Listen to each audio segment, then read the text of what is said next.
The following show will feature some language and content that may offend some people. If you feel like complaining, simply save us all the time and energy and turn us off now. With that being said, Men in Armchairs proudly presents to you...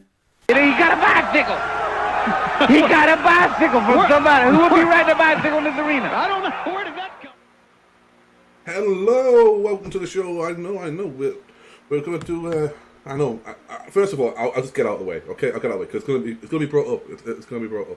Yes, our second episode of December was on January. Well, guess what? Our second episode of fucking January is going to be in February. Lucky you guys. It's the way things work.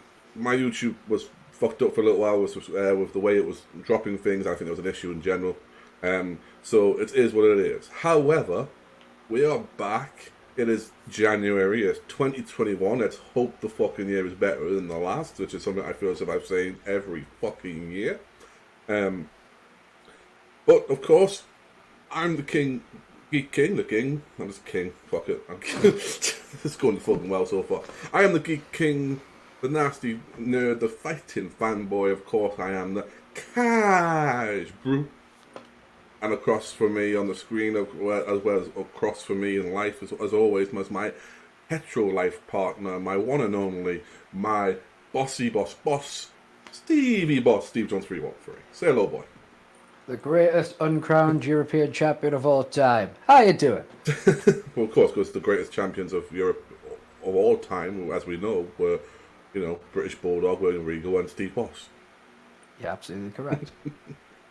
Absolutely correct. And of course, we're in January, boss, which means only one thing for us. Yes. I mean, it means literally one thing. We, other than Boss's birthday. My birthday! Yeah, other than Boss's birthday, and I guess me mother's as well. I'm just going to flat out go out and say it. January is nothing but Royal Rumble. Royal Rumble. Yeah, it's the Royal Rumble. Yeah. It is the Royal Rumble! Oh, we got a bit of that today, dude. We got a bit of that today. We got a bit of that, motherfucker! And as you may have seen at the beginning of it, you may have seen behind us on our screen now, it is going to be Royal Rumble 1990. Yes. Which means before the turn of the century. Yes, which also means that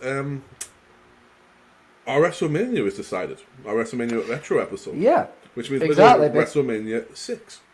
But yes, because it makes sense to basically be on the road to WrestleMania with the Royal Rumble that started it. So why not follow and see where it goes from there? Which is an interesting WrestleMania, but more about that as we get to the WrestleMania episode. And of course, I may decide, boss, a few times to maybe not do that and throw a WrestleMania that didn't have a Royal Rumble to lead into it. Because if anybody knows the history, there is uno, dos, tres. That did not have a Royal Rumble. Yes. So, this, and if you know WrestleMania 6, you know what we're leading to, you know what this whole thing is built about. There are some very much filler matches to try and get you to stay on to watch the Royal Rumble. Yes. But what's new there? Now, to answer a very quick question, because there's someone who I know that watches who's asked me this before. Sometimes, like, Geek pretty much always remembers what the fuck goes on most pay-per-views. There are times that but you're not fully omniscient of what's going on. Yeah, sometimes I may be ahead of myself. Yeah. I, on the other hand, can't remember what happened at last year's Royal Rumble. So, at this point, it's like, for me, a lot of these shows that we do are me seeing things practically for the first time. In some cases, for the first time. Oh, yeah. So basically, I'm either seeing it literally for the first time, or I might as well be seeing it for the first time. And on very rare occasions, we may watch a show that I actually have a pretty decent memory of. But that is going to be very few and far between in those examples. So, no, generally speaking, I'm the newbie. Geek's the wise sage old owl who's watching my kind of reactions to these things. And yes, as Geek said, with Royal Rumbles, a lot of the time the card is primarily filler because everyone is looking at the Royal Rumble match. Yeah. So let's just hope that the fillers are thrillers. Well, we'll see. When it comes to, I'm going to say it, I think that only the last maybe 2 or 3 years have actually had good cards as well as Royal Rumbles. So we'll see how things are going to go on this. Hopefully you've loaded it up on the network or wherever you're watching it. Maybe you're watching it on a DVD or VHS, whatever. If you're watching it on there, there's probably going to be some different moments than what we'll get. Yeah. And remember, don't skip the intro. Yeah, don't skip the intro, especially on this. This is a 2-hour, 41-minute, and 34-second show. You can spare time to watch the intro. Exactly. All right, guys. That means that I'm going to give the countdown, and we will get started with the Royal Rumble. In 5, 4, 3, 2, 1, go. Oh, there he is.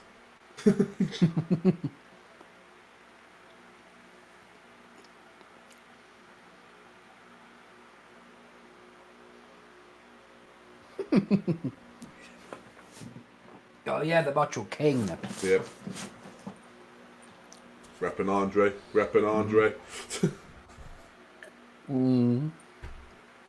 Look at that young Sean. Haku.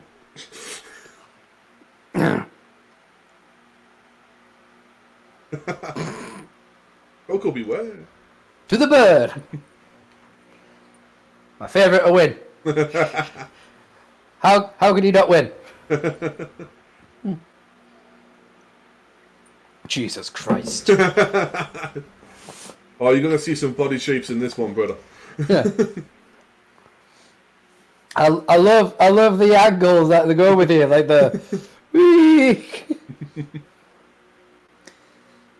And I can do it if you will. Gonna win the Rumble, baby. Arriba! Something I may have to mention. Yeah. I'm gonna have to... Oh god, John Tenter is one hell of a big dude. Yeah, never injured anyone with that. Do you know Bravo? Look how tanned that man is. The sun-tanned Superman.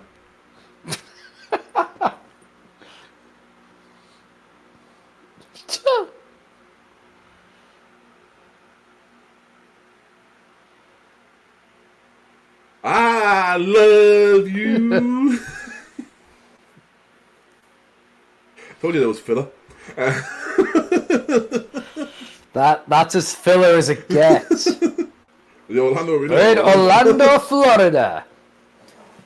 Given some of these matches, Florida seems to be the right place. Boss. Listen to the commentary. Is that Tony Schiavone? That's Tony Schiavone. He worked a year in WWE and then moved back to, or so, maybe about 2. Look at Jesse. Oh!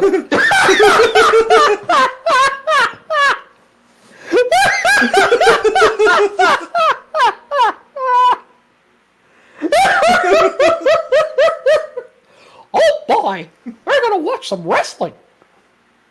Look, and... Heavens to Betsy. Gorge, Jesse. Thanks, Jesse. Uh-huh. I'm gonna beat the shit out of you. Hiya! Jesse tried to pretend he still had hair, almost as bad as Hogan.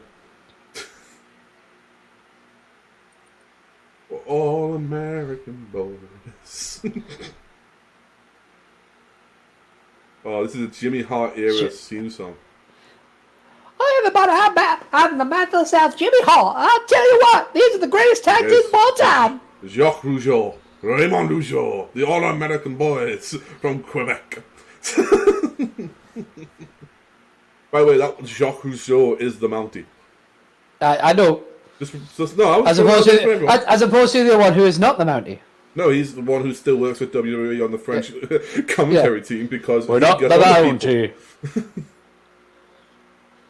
Oh. Hey. Bushwhackers. So while the Bushwhackers are making their way to the ring and probably going to molest some heads, and you'll see what I mean by that. No, boss, it's curved, boss. It's curved. It's like that, see? It's got a curve. There you go. There you go, boss. Oh, and we lost them for a split second as he for some of us it's straight, for some of us it's curved. It's all natural. It's fine. Not that there's anything wrong with that. Not that there's anything wrong with that. You will notice that Boss would mark out for some random people during the show. As I've said before, it hasn't happened until this episode. But, for instance, Akeem will always have he will always say... Oh, sorry. What? I'm terribly sorry. It's all gone wrong. Boss trying to show his bedroom. Sorry. He kicked the camera. I've got my footrest here. Because unfortunately I fell over yesterday and twisted on my ankle. So, and cut myself open. However, as I was saying, while Boss went mad, Akeem will always be not pronounced Akeem, it will be Akeem! Akeem! He loves Coco Beware. Do the bird. And you will not, nobody, including on commentary, will ever be able to say Tito Santana Arriba! without that happening. And there's bound to be more. I'm a weird motherfucker, okay? Because Boss never watched this era. Boss's, as you said many a time, Boss's first introduction to wrestling was me, Austin, it was me all along, and he didn't really start watching wrestling all the time until the Invasion angle. So Boss has no idea of the golden era or even new generation era of wrestling. Yeah. Other than little snippets he's seen and somehow globs to certain people. Yeah. It's the weirdest thing. I'm a weird dude, man. I'm a weird dude. But it should lead to some fun reactions during this. For instance, I mean, you heard the reaction when Rick Rude came on TV. Dude's not human. I'll tell you what, come on, here we go. Here are my American Canadians. Ladies and gentlemen, 90s fashion. No, I'm not talking about Jimmy Hart. Jim Hart may be the most fashionable person we've seen so far. Yeah. No, to be honest with you, possibly the ref. Yeah, I mean, I love the fact that Tony's wearing a full tuxedo on commentary. Yeah. I never understood that logic anyway, but then next to him is literally Jesse who's wearing a sweatshirt. Hug it out. Hug it out. Hug it out. Is it me, or is Jesse and Raymond Rougeau both wearing sweatshirts in the ring? I mean, that's a hairy dude. It is a hairy dude. Comes to something when you're facing a bushwhacker. Well, he had that coming, right? He offered a handshake, and he was like, no, I'm not going to shake your hand. And he's like, well, I'm going to kick you then. That's what you get. See, that's just cheating. The referee was distracted. Yep. You know, the referee needs to get his act together. Go on! Really? Are you already starting with your referee shit? You will be sure to do your job, referee. You bite them. Hey, ref, that's a disqualification! Disqualification! You will respect the ref! And obey the official. Yep. That's a disqualification! Come on! Excuse me! Smart move. This is ridiculous. Do you know what the funny thing is? Good hug. See, they're just open with their feelings. You know, the modern men, they get it, you know. The Canadian. The French Canadian. Yeah, even the French are like, is the other Canadian? French, rather. It's alright, I can fuck up my own jokes. Doesn't he have to? I wonder how the French feel about French Canadians. Well, I wonder if they're like, they're not... They don't speak French, they have a dialect of French, don't they? So yeah, no, but do you reckon they're just like, you're not real French? I think they like Belgian. Like, there's a... Because I know there's like, Belgian people, like, I know in the fictional world, Poirot, you know, Inspector Poirot, yeah. Anytime he was called French, he was like, I am not French. I'm Belgian. He's like, I am Belgian. You know, so it was like... That's because Belgium was a country that didn't exist until the Second World War. Yeah, it was invented after the Second World War? Yeah, for the Treaty of... First World War. Right. Because it was the Treaty of Versailles, I believe, is where they signed it all. And they went, well, what do we do about this little piece of land that we've been fighting for? Well, how are these motherfuckers not getting disqualified? Yeah, because if you look at their mouth, they've actually got no teeth. It doesn't matter. So they're gumming them. And the referee's got 5 count. It's not about a 5 count. You're biting someone. You don't hit someone with a chair and go, I'll give you the count of 5 to stop hitting them. You've seen... No, but you've seen... I mean, there's some referees... It's all about the referees referees. Well, this referee has a problem, and I don't mean to disrespect the ref. I do not mean to offend the official. I'm just saying that there are questions to be asked of his officiating, and I would like to say a full inquiry. I'd like to say an independent inquiry into the matter. But boss, inquiry, maybe it's just referees.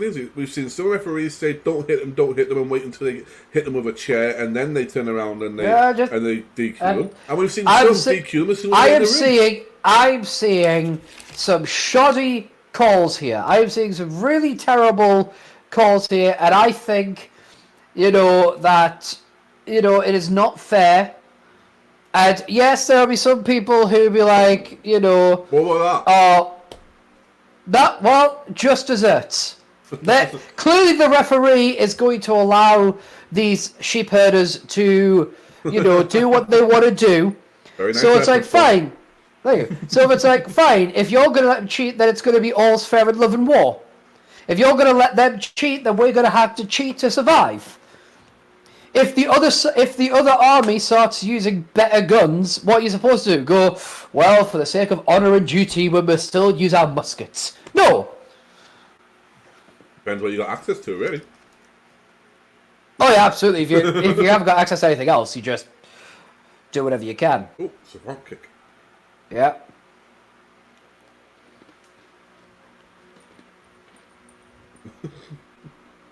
You've been on one already, didn't it? Like now, boss. Yeah. Jesus, it's the first match. For those who are wondering why it's a nice reference as well to boss, I'll fit it in. The sheep herders are what the bushwhackers were called back in their NWA days. However, when they were the sheep herders, they were vicious, hardcore, extreme wrestlers that would just destroy people and bust each other open. Like crimson masks every night. And we're seeing that today with their biting and flagrant disregard for the rules. And what we've got now is, the bushwhackers that are kind of older. He is stalking an innocent man. He is stalking an innocent man. Jimmy Hart's always that innocent man, is he? Yeah? Don't forget to enjoy a delicious glass of Subscribe to Geek. Available at all good YouTube stores. Well. This one, anyway. Oh, yeah, you notice when they get the ropes and shit. Don't notice whether... Again! He's not doing it, he's just holding onto his leg. Not even a warning! Not even a warning! Holding onto his leg. No, he was biting him. I didn't see that. He was biting him. Yeah, even Jesse Ventura called it out. But Jesse and you know him, he chases the conspiracies. Oh yeah, the referee's getting really pissed off with him. This is a referee who's like, these, he probably thinks that the bushwhackers are American, and he's like, well, these Canadians, I'm clearly racist again. You're a racist, man. You're a racist, ref. I mean, it turns out they're actually New Zealanders. Kiwis. Exactly. That's what I'm saying. He thinks they're American. I know. I'm just letting people know. Beautiful elbow. Can you name a current Kiwi in the WWE, boss?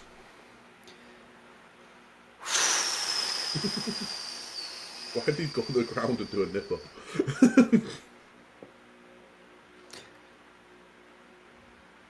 Are they in NXT? Yep. Is it like, I don't know, someone like, Tanara Conti or something like that? It's not, and she's no longer in NXT, she's in AEW. She's actually Brazilian. Alright. It's Dakota Kai. Oh, nice. Captain Dakota. Or Captain Dakota. She's awesome. She is. Team Kick's pretty fucking cool. Oh, see, now the ref do his job. Say, well, I'll get fuck off. Oh, fucking hell. Oh, shit, that. How did he hit his knee when he went down? That's what it looked like.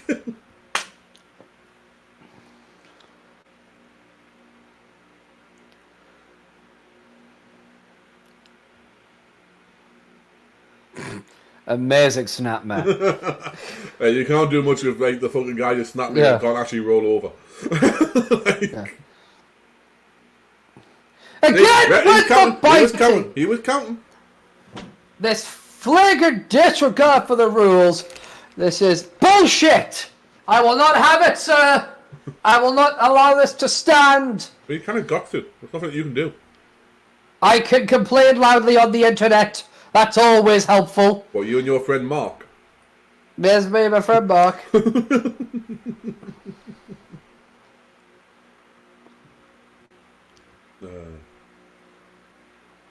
Ah, yes. Good old abdominal stretch. We'll see a few of them tonight.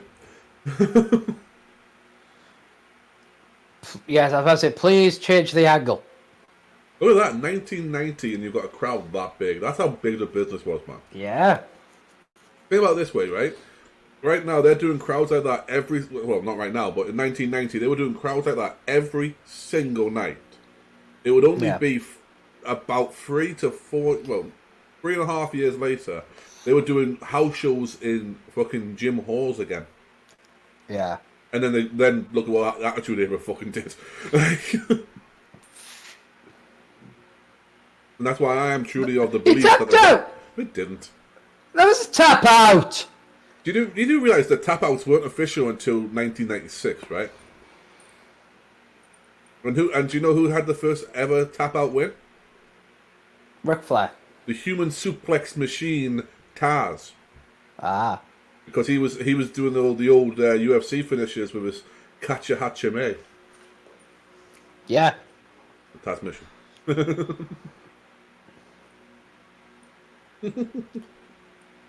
This is so pissed off right now.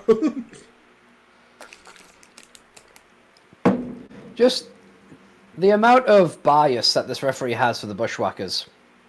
He's been letting the Rougeaus get away with murder.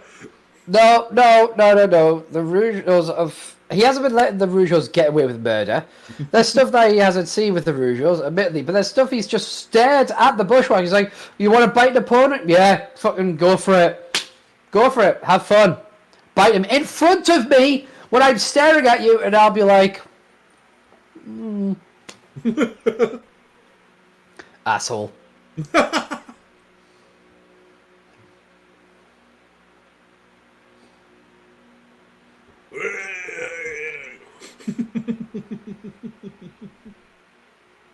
Battering ram. What about that? That's not fair. Good. And the referee is basically saying, hey, you can't do that shit. See, but rather than telling him, hey, you gotta let him get out the ring, he's like, no, beat the shit out of this person. See if I give a shit. Make a wish, boss. Yeah, I wish for some better officiating. Jesus. How long do they hold on to him? Oh, what a fucking fuck. Oh, come on. This referee. This fucking referee. This Oh. asshole.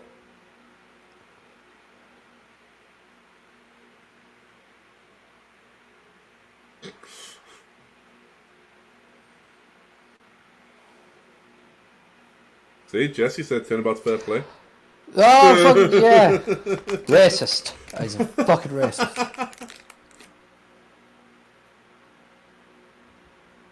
That's a Paradise, man.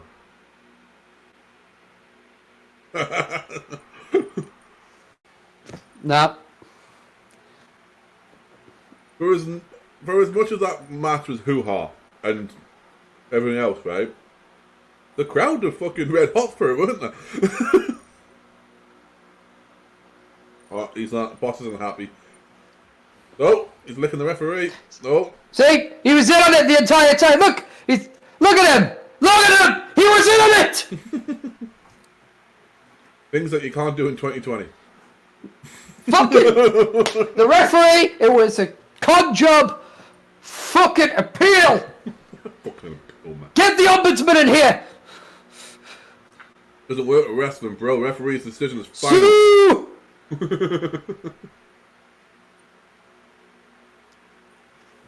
Fucking...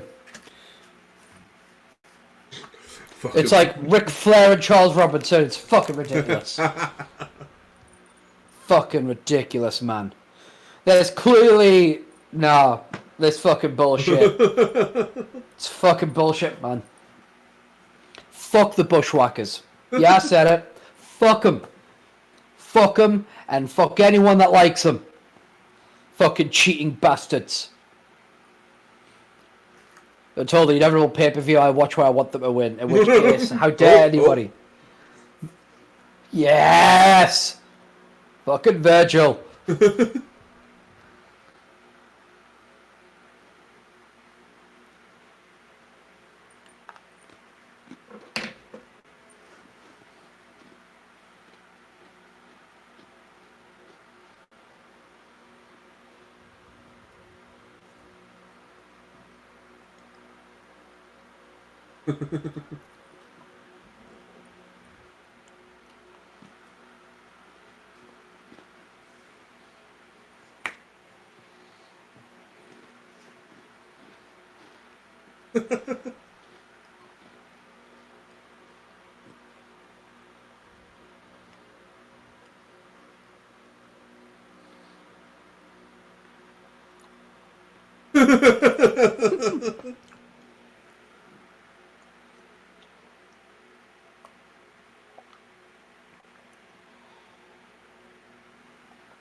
Street number 1.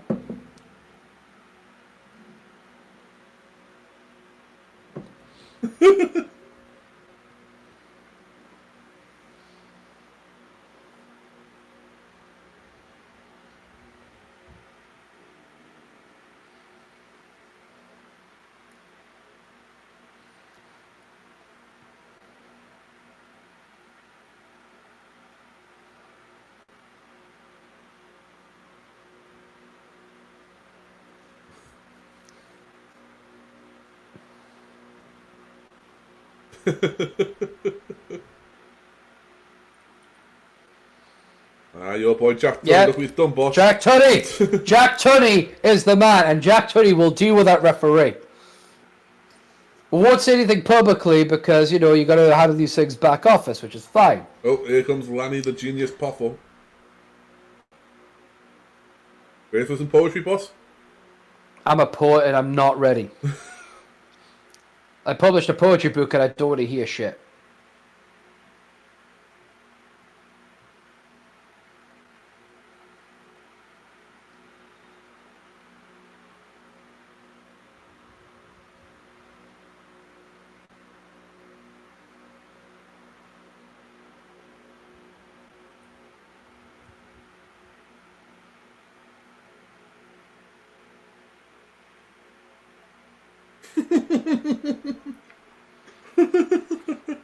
Do not put me in the position of cheering for Brutus the Barber Beefcake. Cutting and strutting, bro. Because Brutus I mean I don't like Lanny Poffo anyway. Because fuck Lanny Poffo. But I'm also not a fan of this moron either. So it's like, if anyone got a career from being friends with someone who's in a better position. He made a Hall of Fame career by being Hulk Hogan's best friend.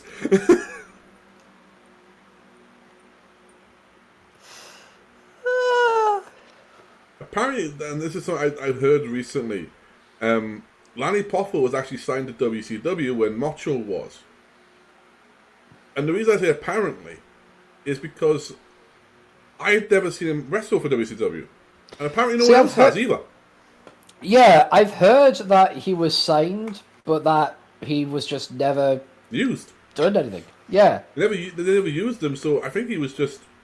Maybe wasn't wrestled like one or three matches. Wasn't it part... No, but wasn't it actually part of the deal where Randy was like, if you hire me, you gotta hire my... You gotta hire my brother? Yeah, because he wanted to make sure that Lanny had a, income. That's what I heard. I said, I don't remember. I think there's a footage of maybe one match when he was like Lanny the Knight or some shit like that. But I don't recall seeing it. It definitely wasn't on Nitro. I still don't believe the whole Randy basically said he didn't want to be inducted into the Hall of Fame unless it was inducted with me. It's just like, oh no, you. He wanted all his family. He wanted his dad in it as well. He wanted Angelo Poffo in there as well. But I kind of have a hard time with believing that.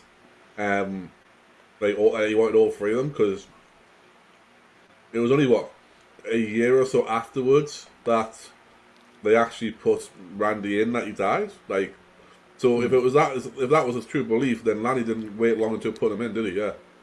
No. Didn't take much to back him down.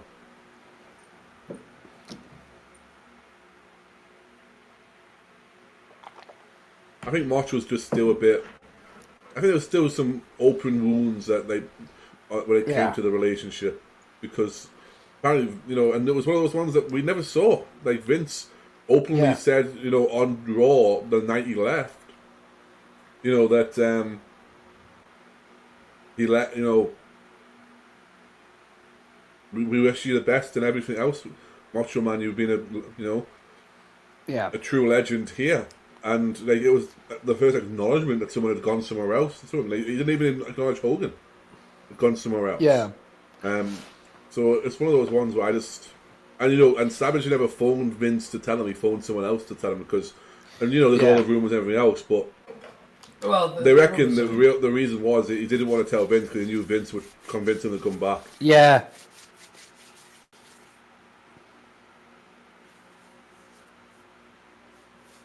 Oh, he's of course prancing.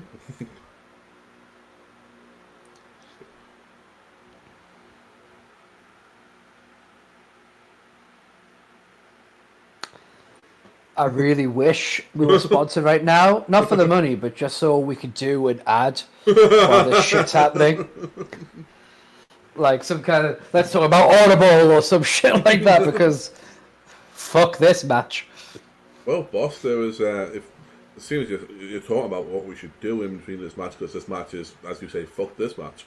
Where could you find all your great MIA merchandise? Well, all this great, fantastic merchandise can be found in a particular link in the description below at Geek's own shop. That's right. Geek King has a shop filled with amazing merchandise with designs of his own making. And that link is, if you would like to click it now while this shit's going on, is G33K King.redbubble.com. That's G33K King.redbubble.com. And you should also at some point check out his Twitch channel, because whilst the schedule isn't fully up and running yet, he has had some pretty good Let's Plays on there. He's going to be doing more streams in future, and it's actually a fun time. He tries to talk to people while he's playing rather than ignore the chat, so it's all fun. And you can check out his previous streams and stuff like that. Yeah, if you can't find the previous streams on the Twitch, because they may have been took down by now, you can always find them in the channel you're watching this from, the Geek King channel. But of course, Twitch is twitch.tv/G33K. Also, we have an archive of all the old episodes of TMO that we used to do available on one of a channel that I'm still working on remodeling, but I'm keeping all the old episodes there so we have access to them. And I will provide a link for Geek to put that in the description below. If you want to see the old podcasts that we do, we are going to be doing Total Markout. It's just going to be different to how we used to do it. But these are old fortnightly/weekly kind of episodes where we would get together, talk about what happened on Raw and then some other wrestling news and stuff. The occasional excessive rant by Boss. Yes, and so it's all there. It's all there. But yeah, check all that shit out, because it's fucking better than this match right now. Yeah, everything we found, everything that we have links for will be found below. And as you say, like, comment, and subscribe on this particular video, and subscribe to the channel as well. It'll help us out. And also, if you just happen to be watching this and you are for some reason a fan of some douchebag doing song covers and sharing his opinion every now and then, check out my channel. That's Steve Jones 313. It's got a lot of random stuff there. Feel free to check it out. I'm also on Twitch, but I do not stream stuff. I maybe one day, but right now I'm nowhere near ready for that shit. And if you do want to see when he becomes a straight a Twitch streamer, or if you want to see when he goes live, you can find him at the. Simply go on my channel, follow my channel, and then below, there is a preferred, there's a host list He's on that one. So is Ren, and so is Ice Cream. What I love is, Wimpy. what I thought you said was, if you want to see him strip, and it's just like, there ain't nobody on the planet other than maybe my fiance that wants to see that. That's because the mystery producer keeps trying to make me have an OnlyFans. The mystery producer, man. He thinks it'll be funny for me to have an OnlyFans, so people would pay to see me have a photo of a beer looking bemused. That's literally what he said. I could say that. I could say that. But the mystery producer is a weird creature. He is. Some say he's the man who ripped Brutus the Barber Beefcake's tights to look like that.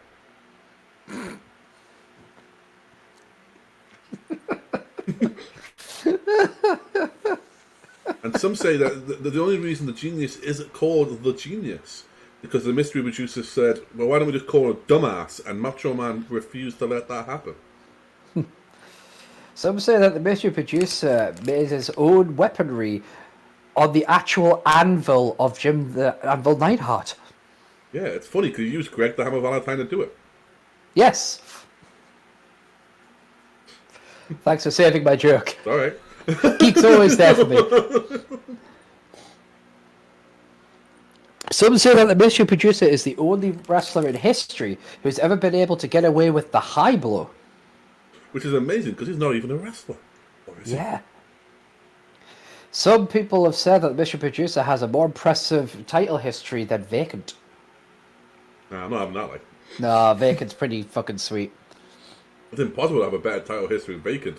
He's never lost a championship, but he's a multi-time champion. It's amazing. Yeah. Yeah. Some say that this bit is stolen from 3 guys who used to do car show. Some people say that that car show has been stolen from the 3 guys that did it. Well, you know. How are you doing? That's not really dark there. Oh, they finally just got. You know what it is? It's like in an office building when the lights get turned off when it's inactive. Yeah, it's like, or it's like when you've left your screen on for a little while and you go away, you come back and it's just about to go off into the screensaver. Someone put the camera down for a couple of seconds and went, "Oh shit! Oh, referee bump! Jesus Christ, Hebner!" You know, can we ring the bell for like 10? For 10.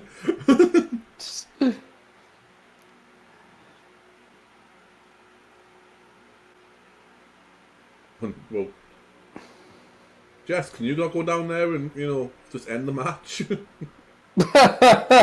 Fucking Tony. I mean, they're not officials, you I know? didn't mean like that. Oh. just... Yep. Match is over, kids. Oh, here's the finish. But there's no referee. What do you mean he's got the sleeper? This match was the sleeper hold. I almost missed the Bushwhackers. I don't even think he's a real barber. Who uses garden shears to cut people's hair? Well, no, they're just for show. They're just a gimmick. He has actual. And if he's a barber, where's the blue, white, and red spinny thing? I don't know if the Americans do that. It's a British thing. It actually comes from the Blitz. Yeah, they do, because if you remember the barbershop segment with Shawn Michaels and Marty Jannetty, the answer there. Well, yeah, but Am I kicking myself in the dick by disproving my own joke by explaining that? Yes, I am. Why? Because I'm a fucking idiot. Hey, that's what it says. Yeah, but just because he's owns a barber shop doesn't mean he's a barber. He may be an entrepreneur businessman. Well, not with pants like that, but he may be. Oh, here we go.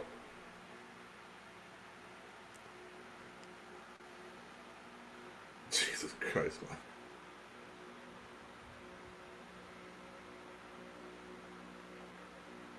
Little off the top, was it? He's not a real barber. Complete lack of style. Oh. How does Beefcake not notice when Perfect gets in the ring? He's looking that way.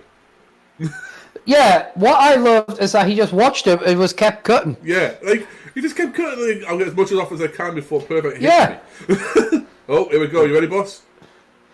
It's the perfect Perfect Plex. Look at that son of a man. Look at Mr. Perfect, man. He's just like, just fucking. Do you know the thing they used to say as well? Is that Perfect hated going to the gym, hated working out.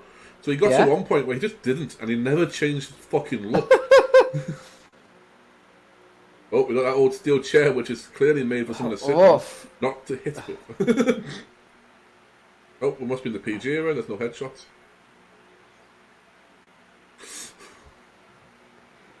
Look at Shane. Look at Shane O'Mac. He's currently the most animated referee in the ring. Yeah.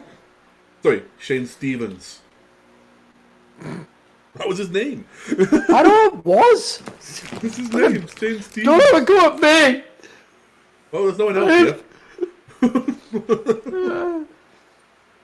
When we do our live, you've got to watch. You've got a bicycle. You've got to watch. It's fucking the same thing. He's got a bicycle. Then there are other people I can fucking diss. Okay. You know, live at twitch.tv/G33K King. Go follow now. Oh. Yeah. The match. You got a little time. Don't worry. Just go. Yeah. Yeah. Open a new tab. It'll be fine. Yeah. We'll still play in the background. It'll be all good. Yeah. We'll watch your stuff. Yeah, we got your bag. Don't worry. Yeah. Well, you're there. Can you get me a beer? Yeah. That's just sorry. That's a flashback. That's a flashback to a Comic-Con. Hey, at the bar, gets a beer, yeah. One of the few people that you saw walking around Comic-Con with multiple beers in their hand. Yeah. It's like you would set the beer run, just like no. No. It's 11 These are mine.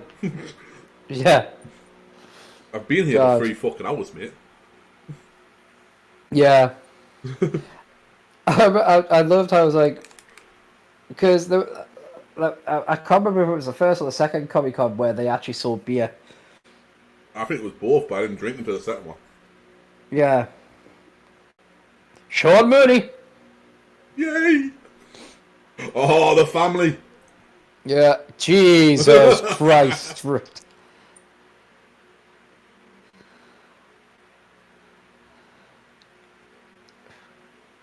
could grate cheese on that.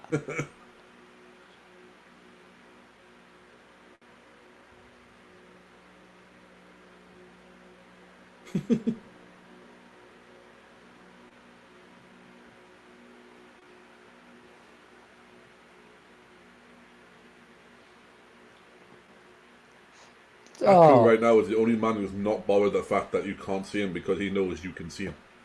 Yeah.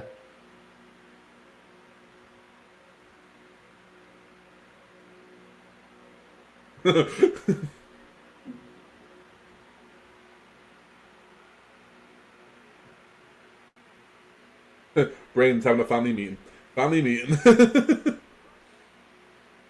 You know they're releasing a new version of the chalkline jacket that looks like Bobby the Brain Heenan's jacket.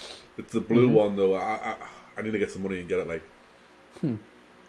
how compare that to how they announced WrestleMania now? Like, Yeah. It's 4 minutes of what the fuck is this video about? Oh, it's WrestleMania. Yeah. The first thing you see is literally WrestleMania. Yeah. By the way, at that point, tickets hadn't even gone on sale. They go on sale Yeah. a year beforehand now. R.I.P. Fink.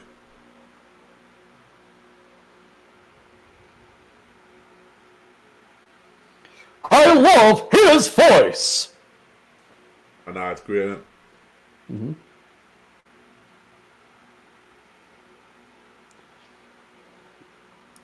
Now that is a fucking hair's choice. Woof! That's like, I mean, that's a fucking head choice. Look at it. I've never seen anyone, even in the military, give it a perfectly fucking square, rectangular flat top. I think the last time I saw that haircut was Kevin Nash and the Punisher. Yeah. Yeah. So some story. There's a bit of story to this match, boss. Yeah. So Greg and Ron had a feud in the summer of '89, which led to a retirement match. Okay. Ron Garvin lost it, so he became, due to some, heel tactics, lost it, and he retired and became a referee and a special guest announcer and all these things. And he would constantly interfere or fight back when heels were doing shit, and eventually led back to Greg again. And to the point where Greg the Hammer Valentine was actually full on just asking for he's got to be in the story. I want a match with him. So what they did was they did this match here, which is the submission match. Because nothing says filler like a submission match. Yeah. And as you see on both their legs, you've got the shin guard of the Hammer, which was for a long time gimmick of his, and the Hammer Stopper, I think it was called, or something like that. And on Garvin, it was very much, and basically they both used the finish of a figure 4 leg lock. I'll be honest with you, I don't remember either one of them being spectacularly exciting to watch as a kid. That I remember the Hammer being one of those ones that didn't warm up with a match until 40 minutes in. And I just remember Ronnie Garvin. I didn't really remember Ronnie Garvin until years later when I was reading books and stuff like that. Ronnie Garvin at this point in his career was a former NWA World Champion who beat Ric Flair. I think he held it for all of 6 months or something as well. Which is not long in that period of time of wrestling. And the Hammer, though, the Hammer's probably most famous match at this point in time happened in the NWA as well, which is a very infamous match. Pardon me. It was the Bulldog collar match.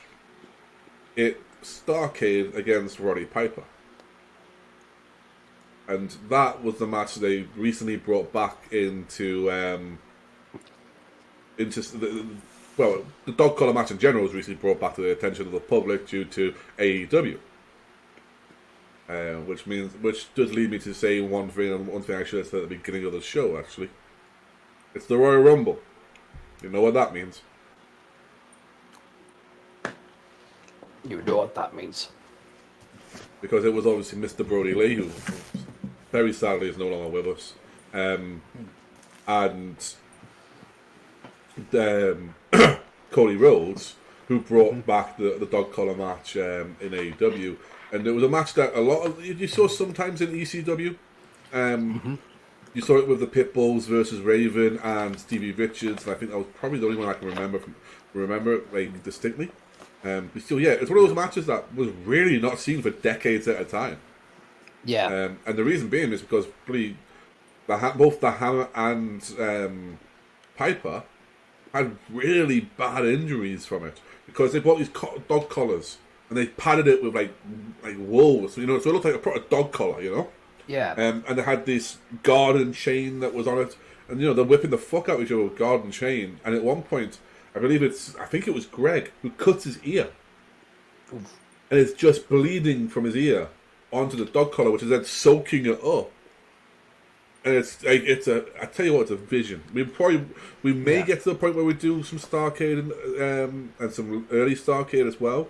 But once again, it's one of those ones where it's a match that I think still holds the test of time. It's brutal, it tells a story, and ultimately, it's one of those ones that made everyone go, wow, what the fuck have I just watched, Oh.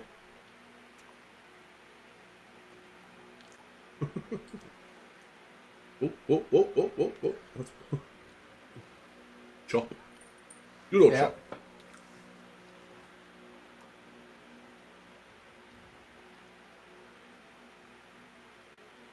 False finishes don't work when you can't win the match by a fucking pin.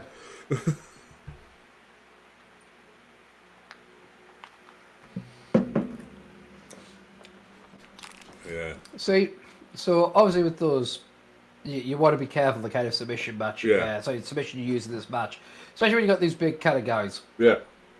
I mean, so I don't think like an ankle lock's gonna really work. So you want to kind of go for a different body part. Mm-hmm. So I reckon make your opponent watch the last match. Yeah. That would work. That would get me tapping out. Or make them listen to the Rougeau's entrance theme over and over again while they sing All American Boys. Listen to William Shatner cover wrestling themes. I fucking loved that.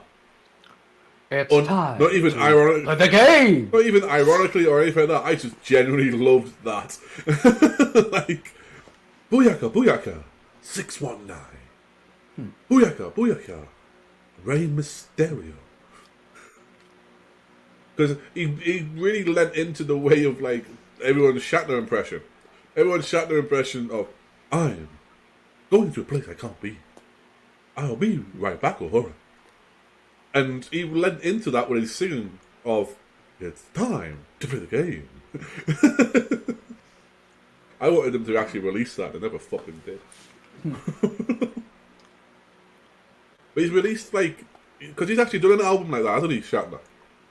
I think it was like full of rock and roll covers, and he was like, I think he sang Rocket Man or something as well, and like, which as we know, Rocket Man's kind of one of Elton John's more high up tempo ones, and it's got Bill Shatner singing it instead. But here we go.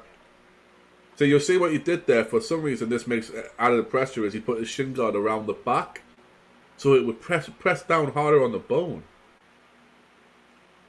In reality, I don't think it actually did anything. Like. No. Because it doesn't look like it's hurting the fuck anyway, does it? Like...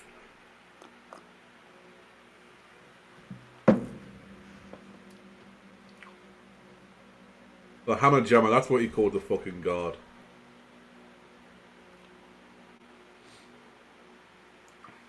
See, that actually may work, the hammer jammer, you know, have it in that place, but oh, here we go again. Why? They're going to try and say it's instinctual, but it's fucking not. It's like, they've already sold the fact it's like, okay, it's like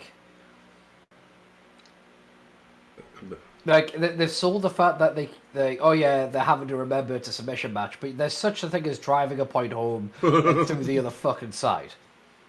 Yeah, and the live crowd, they'll get it after the first one, because then they've just been told this is a fucking submission match.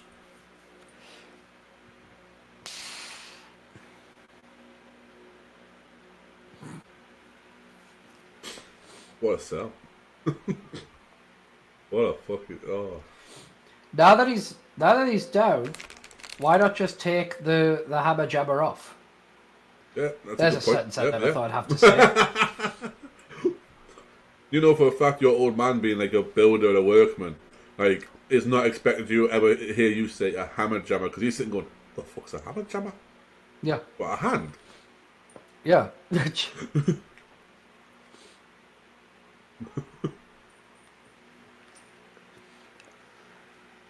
Public announcement. Has anybody seen Valentine's face? We're looking for Valentine's face. If it has landed on your lap, please return it Jesus to Christ. Scary. Throwing some fucking shots, like, isn't he? Yeah. The rugged Ronnie Garvin actually in wrestling has a kayfabe relation. Okay. Of Jimmy Jam Garvin, at this point in time, one part of the Fabulous Freebirds tag team with Michael Purely Sexy P.S. I'll Hayes. go for an Indian Deathlock or something. Go no, an Indian He's just going for, just going for the old step toe hold. But I think there's how that seems almost pessimistic. Like his first hold was like, yeah, that is actually technically correct, but at the same time, it's almost like it's only the first one, folks. Hulk rules. He's not even in this match. No, but they're wishing he was. Yeah, it's all the yellow and red. You know. Yeah. So, I mean, it's all wrestlers are allowed to wear, apparently. Until Savage comes out in some fucking brightly coloured fucking You rainbow. gonna look like a Hogan? No way, no how. Don't touch the hair's fine. Oh. Yeah. I ain't no gonna wear no yellow red. No, fuck him. Not gonna put him over, not today, not any day, I tell you. It doesn't work for me, Elizabeth, no. Tell Sherry she can fucking slap him. Tell Sherry she goes over the night.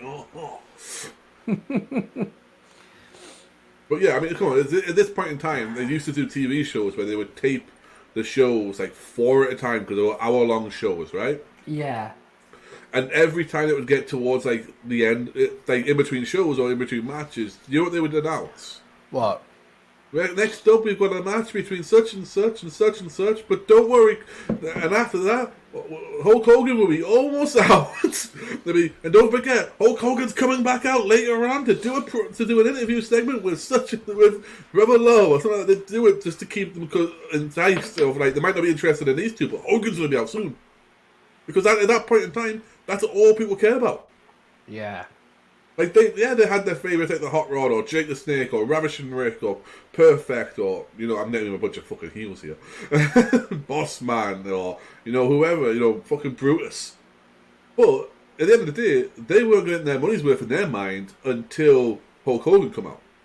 Yeah. They paid all that money to sit through some jobber get beat up for 30 seconds. There was no need for that spot. He was clearly out the way before you even ran towards him. Yeah. But they were paying 30, 40, 25, whatever the dollar amount was, to see Hulk Hogan come out, beat someone with a leg drop, and then rip his shirt off. Like, that's all it was. Like, which is why you can understand why Vince was so into the whole Hogan must pose, like, theory of, let's send him all happy, Hogan must pose. Like... Yeah. Which is why I love it when you're booking TW, you've got, like... Yeah, when I'm in this era, yeah. Yeah, it's like Hogan must pause. You literally do it. But I like to write it up so when you look at the results the next day, it actually has the angle there. So, yeah. This match feels like it's been going on for 3 years. I know, this match feels like it's a fucking Iron Man hour-long match, doesn't it?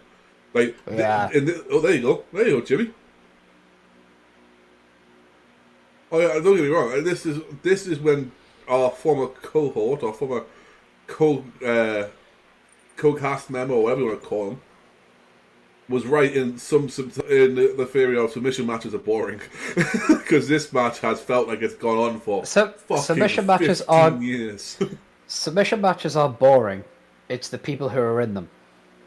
Yes, I will always argue to the defense of the ultimate submission match of Kurt Angle versus Chris Benoit. That being said, though, if they'd done this match maybe half the time, I understand they can't because otherwise they'd have to fill 10 more minutes before they put the Rumble on. But honestly, at this point, I would take this match half the time and give me 10 more minutes of a promo where it goes to each competitor. I don't even care if the guys can't speak. Just go to the fucking competitor.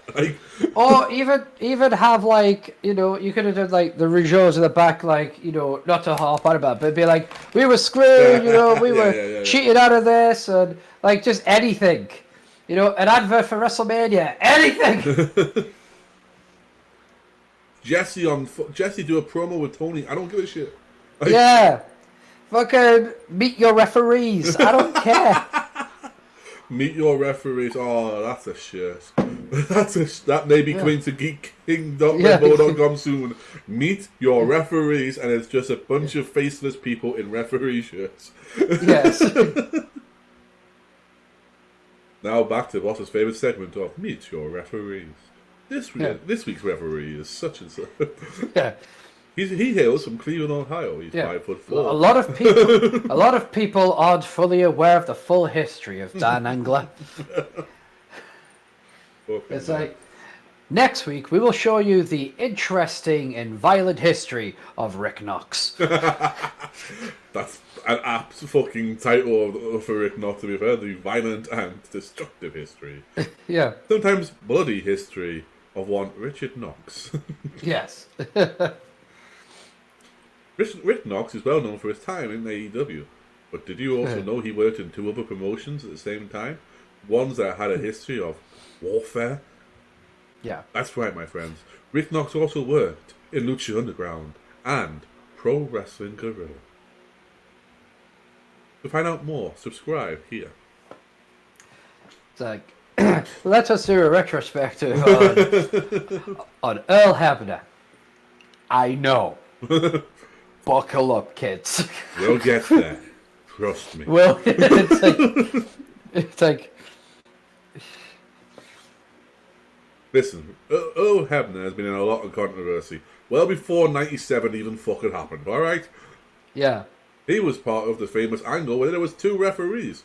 Where, rather than Hulk Hogan assuming he was a twin, he assumed that the $1 Million Man had paid for plastic surgery. That's that's real, guys. That's real. I know. He must have paid for the plastic surgery. Or... They're twins. Isn't there a more simpler and logical answer, you big jacked up fuck? Let me guess. You vote. Never mind. Let's avoid the political joke. Just nope. Backtrack on that one. Let's just move forward. Yeah, let's try to have something that's not about politics in this fucking day. Yeah. Because, oh, my lord. Quit. I think Hulk Hogan fought, like, kind of beyond politics. But you think Hulk Hogan actually thought Jack Tunney was the president of the United States? Because you just get called President Jack Tunney. And Hogan thinks, well, this is clearly WWE's, well, World Wrestling Federation is clearly the world, so that counts, right? Yeah. Like, oh, this is Jimmy's second time being brought into the ring the hard way. Don't mind me. Just nothing on a baguette. Just fuck all else to do, boss. And I don't know if you noticed, I've been nobbing the whole way through this fucking show. Sharpshooter? Yeah, knocker. That's not a figure 4, mate. Not even a reverse one, it's a fucking sharpshooter. Or you know what it is, it's a Scorpion Deathlock. After all, the man who does it is Sting! Yeah.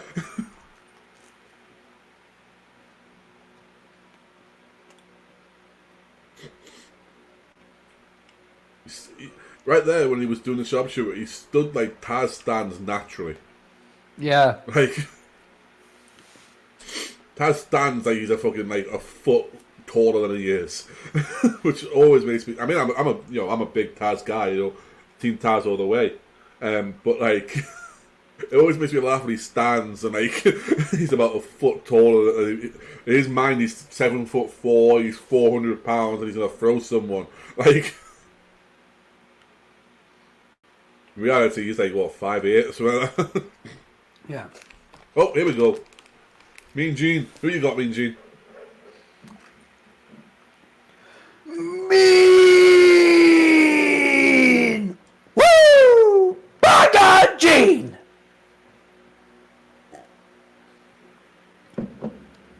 That's perfect. Oh, dear.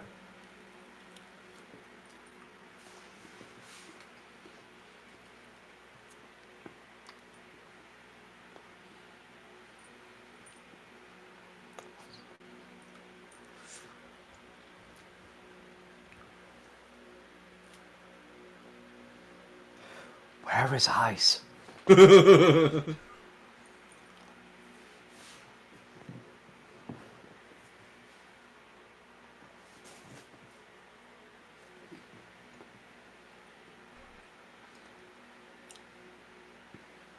So, at this point in time, Mr. Perfect was undefeated, and I think it was like maybe a year or two as well. No one had ever kicked out of the Perfect Plex. That's the sort of. So even when so you may notice when he did it to Beefcake, he held it a little longer than he probably had to because it's not like a pinfall. Because he always held it for 3 seconds to prove that the move worked. Yeah.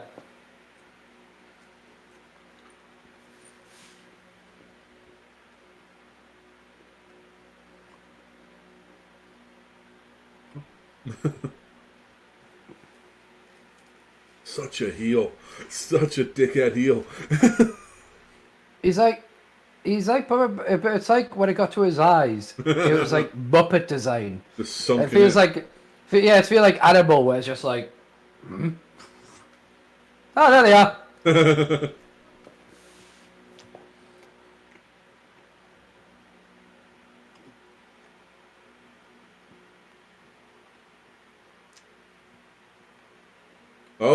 Oh no. I love you. Oh no. He used to be over,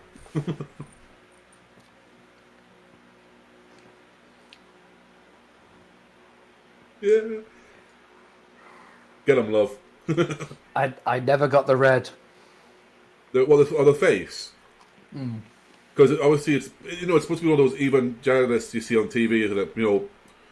That America had an abundance in the 80s. Send us money, and we'll save you and stuff like that. The red was because when he'd watch them, they'd get blown up, and their faces would turn change color.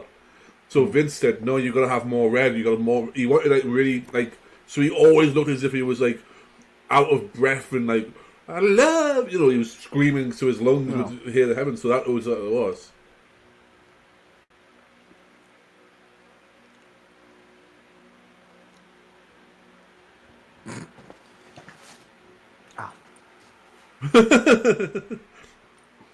Is it the voice, boy?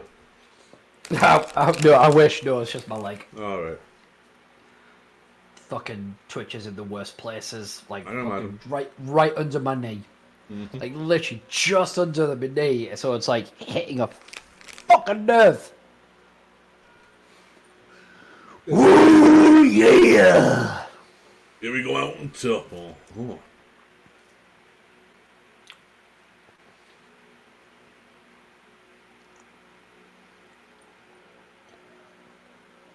I must say this, right? Sherry was a very beautiful young woman.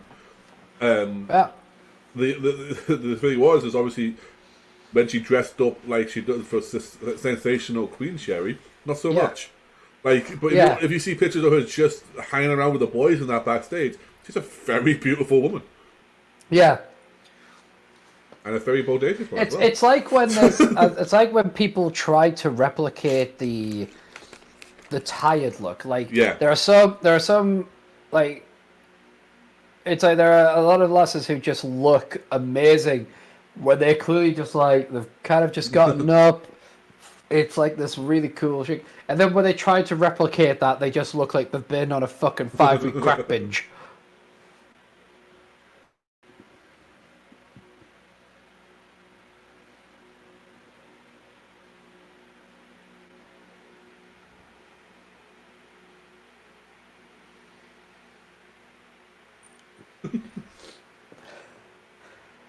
For the select few out there, put your pants back on. I know there are people out there who no. Yes. You do that shit in your own time. Brother Love has a fan base. We know that. Fuck you, geek. Have we not done this enough now that you don't see them coming, so to speak? No.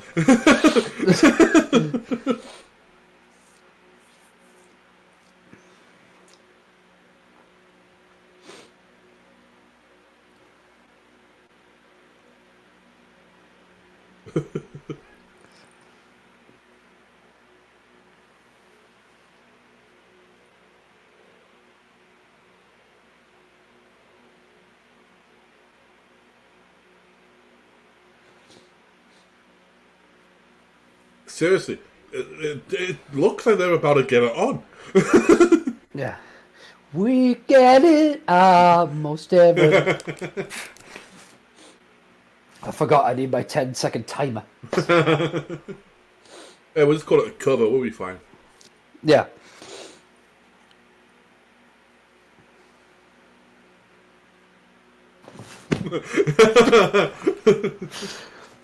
What the fuck?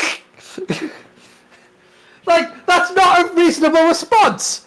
It's okay, Stephen, could you please answer me, what is 1057 multiplied by 362? You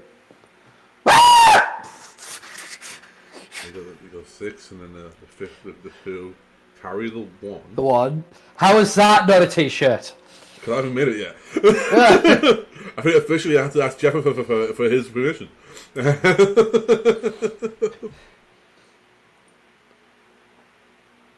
12. I'm gonna go with 12, boss. It's not 12. Could be.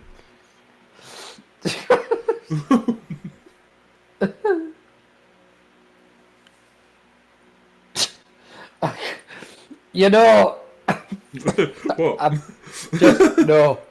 Just no. you couldn't. Whoever loved Bruce, you couldn't get away with this in 2021. No.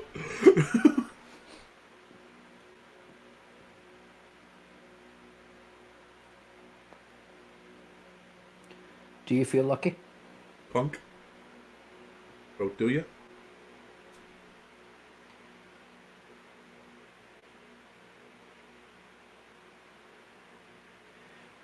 It's like... Did they bring her in to make Sherry look like an Amazon? What the fuck? Like, Jesus Christ. Well, she was a legitimate fan of Dusty that they thought will use. Yeah. And yeah, but I mean, just the visual no, alone. the visual, yeah.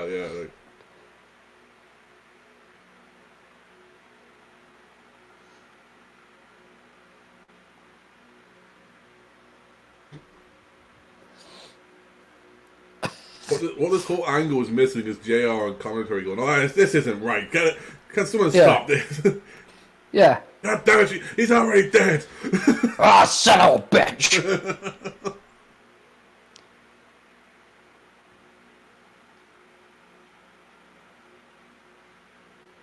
The difference between a worker and the person standing staring at a worker. Yes. I'm not gonna lie. She looks a bit like a serial killer staring at the target, just going, "Keep talking, motherfucker." Yeah, there's a little gone behind the eyes. Yeah, it's a little like, your scalp will look good on my mantle. It's like...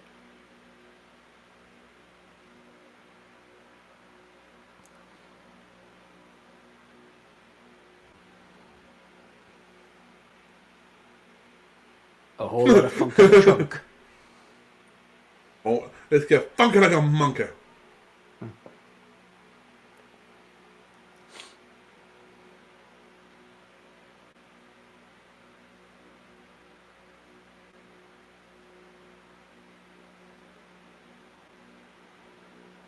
Oh, we should probably get a maid to come in and clean it up then. And that's what room service is for, isn't it? Not be just lying there. Like, I'm sorry, but at this point, you could play the creepiest music over this blank stare. Yeah. Like, you know what it'll be, don't you? Well, huh? It'll be, "Hello, darkness, my old friend." You can't get away with that in 2021, geek. Why? Like, you could just have that blank stare and be like, "Ha tuna," you know? Maybe I'll change it up then. Huh? Hello? Hello from the other side. This is an amazing segment. Hold on. Two. Crowd are looking. I think the crowd are going, like, this is the part where Dusty has to come out, right? Yeah, because this is just two people berating a woman. Oh, shit. And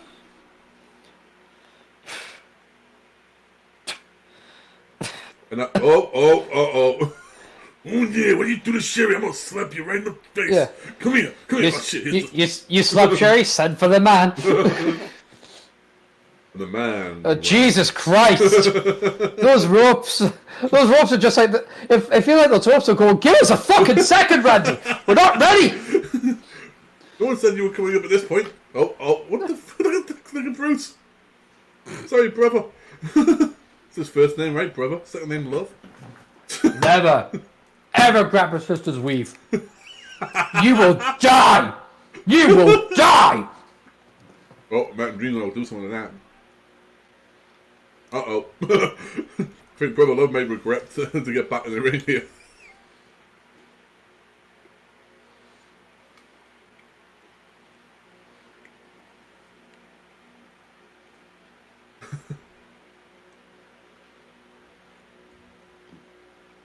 This is a lot crowd.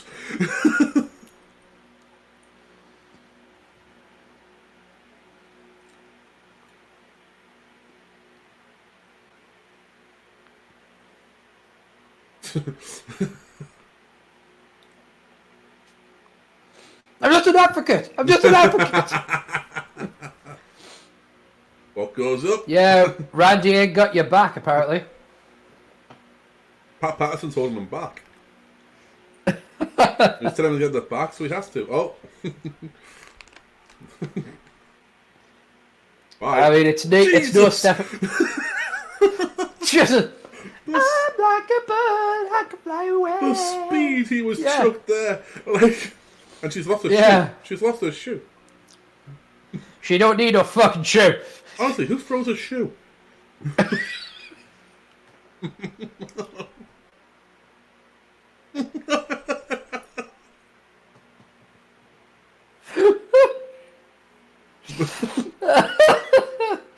You're welcome.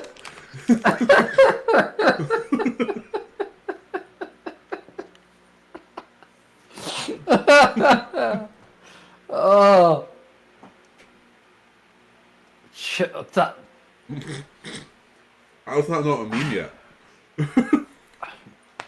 I'm keeping my mouth shut. I'm just going to pour me a delicious bottle of at Steve Jones 313. But the next thing was one of the wheel, baby. And being again funky like a monkey. Get himself some brown sugar if you know what he means. Uh-huh.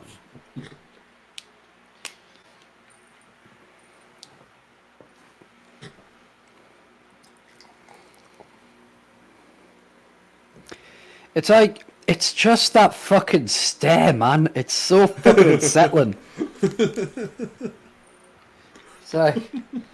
It's like, I will sew your toes as you sleep. It's like just. I will play with you. You won't know it, but I will. Yeah, that slap is no Stephanie McMahon. It's not, but it's definitely had a. I think Stephanie's slap was so good is because when she started doing it, she only did it to her family, and then afterwards it was a case of, well, I've beat the shit out of the owner, I can beat the shit out of you. Money.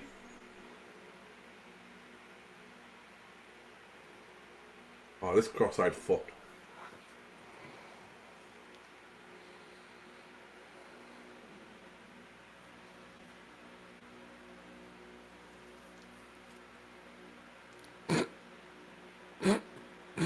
Fair enough. Just call Mooney out like that, how dare you?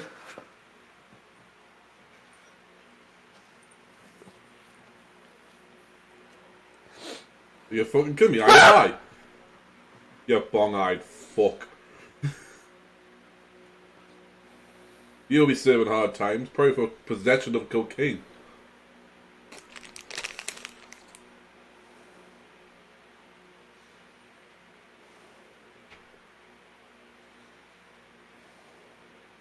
It's easy to do a hacksaw fucking promo. You just bring up, you just shout a lot, say tough guy a lot, and then go ho at the end. Yeah, I can't believe he called out Mooney like that. That's why he's going to get served to a hard time.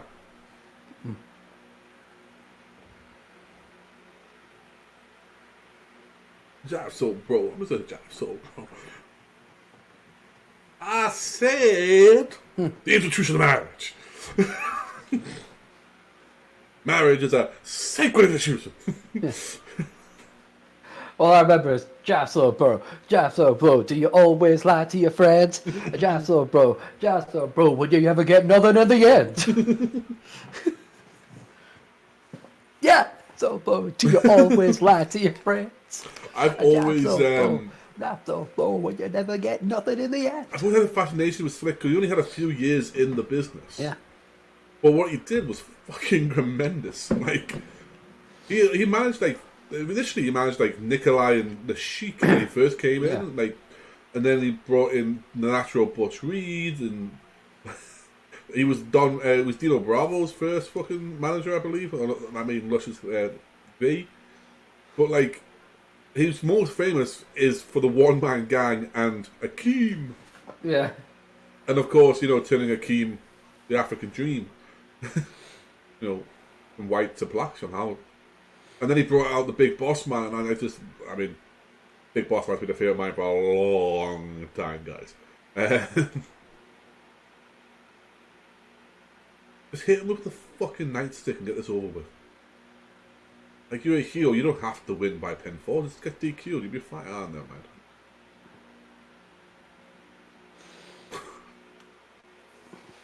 If his next Legends figure, like Hacksaw's, doesn't come out and it's not cross-eyed, I'm gonna be angry. It's one of his most. He had the googly eye before Sean did. You're on your own in this one, geek. So just like every episode, really. Why? Is it deemed offensive to say he has the googly eye when he has a googly eye? No, it's just that we can't say Googly because they're owned by Google, so we have to say non-brand descript. All right, bong-eyed. No, I'm afraid that's related to marijuana. We know a lot of things that are related to marijuana, especially in this area of the wrestling business.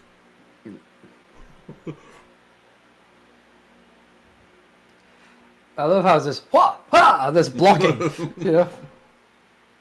There you go. Maybe that knocked his eye straight. Yeah, but Slickster. Not fair. You just got hit in the balls. That's a DQ, ref. Yeah. There's one suit. But Dr. Style was always pimping. Which is basically what they made this song to sound like, wouldn't it? It's like what you'd imagine, like when you're watching an exploitation film of the 70s, the hero walking down the main street, strutting in a fur mink, and like just hearing a jazz soap, bro, a jazz soap, bro. Yeah. Shaft.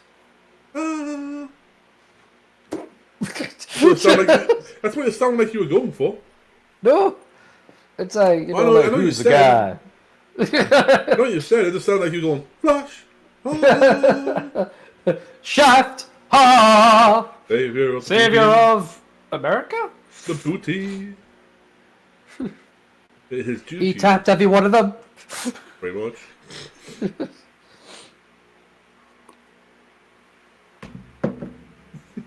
The little jump he does for a headbutt. Yeah. Over his legs come It's up. not just the jump; it's the kicking of like back as well. The heels. The only thing is missing is him going, ah. And there's some medal somewhere. Just have that as my dynamic background. Just ah. Although in fairness, Bossman is always someone I try to push to the moon when I have him on a game. Cause it's like, fucking yes, he's a tough ass motherfucker who's reliable. Oh, he fucking was. Oh, here it comes. Jesus Christ. Him and Godfather. Yeah.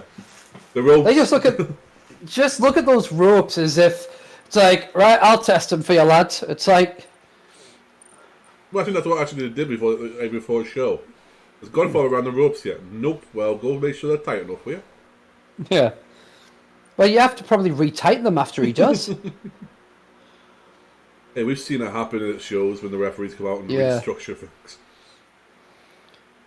You know, the ring. Can I just say, I have never, ever, ever, Chris Jericho a bit, ever liked Hacksaw Jim Duggan. I've always just found him annoying. Well, yeah. You know, there's probably that thing in you that instinctively thinks someone who shouts "ho" a lot, has a 2x4 and waves the American flag constantly. It's annoying. Yeah. How has there not been an American military grade grenade invented called the American flag? Shit. Sorry guys, sorry about that. I'm back on screen. I accidentally hit a button that I didn't realise was hovering over something. Alright. So they lost us for a second. They could hear us, but they lost us. Right. I thought it was just like, Stephen, you said something I deem offensive, therefore you said I'm editing this bit out. Nope, no. Just me fucking panicking when I hit the... Trying to eat sweets and accidentally hit the mouse. As I was saying, how has there not been a military grenade invented called the American frag? Yeah, I mean... Or literally, I mean, they've got a cluster bomb. Why is that not called a clusterfuck? Like... Yes. So, I mean, I first heard that in an American military film, Heartbreak Hill with Clint Eastwood. Quite frankly, my friend. Yeah. To be frank, sir, it's a clusterfuck. Like, Good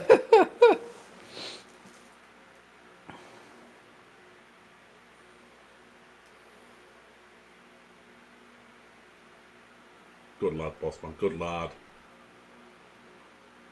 How are you, Ray?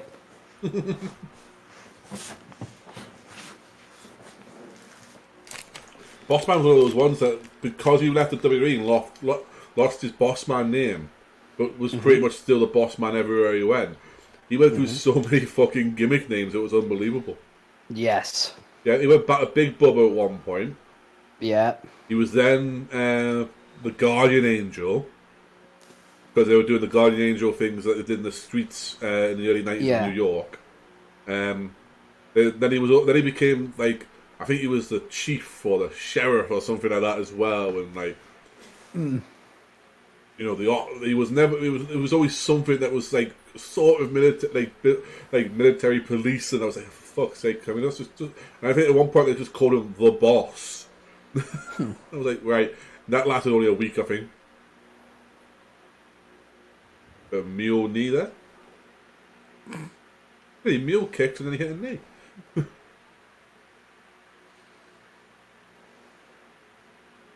Will this referee not warn him about us as a referee for the first match? Yeah, just. Oh, you don't warn him about a closed fist though. Yeah, it's fucking. It's ridiculous. Oh, really? You need a fucking. Let's say, do we need a rest spot? This is in why match? they How long need does me. match They go? need me to referee. That's what it is. I mean, on commentary. Yeah. You just got to pay more. You got to pay more for my commentary because I'll end up swearing a few times. Yeah, I don't think people want me on commentary because I really don't know what I'm talking about. You just react. Maybe to I'd what be you perfect for commentary. Yeah, you just react to what you see and listen to what Vince screams. Yeah. I'm sorry, I don't speak Scottish. I don't know. Speaking American, you mean English? Yeah.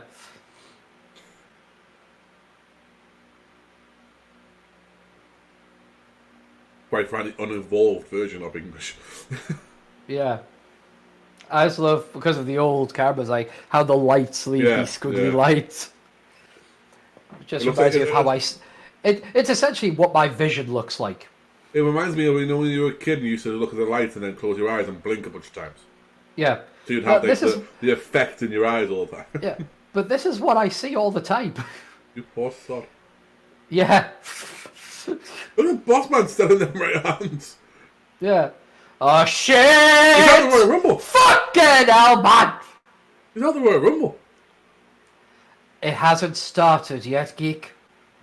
He went over the top and both feet. Yes, but the Royal Rumble match hasn't started. I'm going to say, but on the Royal Rumble. Yeah, the pay-per-view Royal Rumble, but the match hasn't started. If fuck only it had. Told you there was some filler in this show, bro. Is it weird that so far I've wanted the heels to win?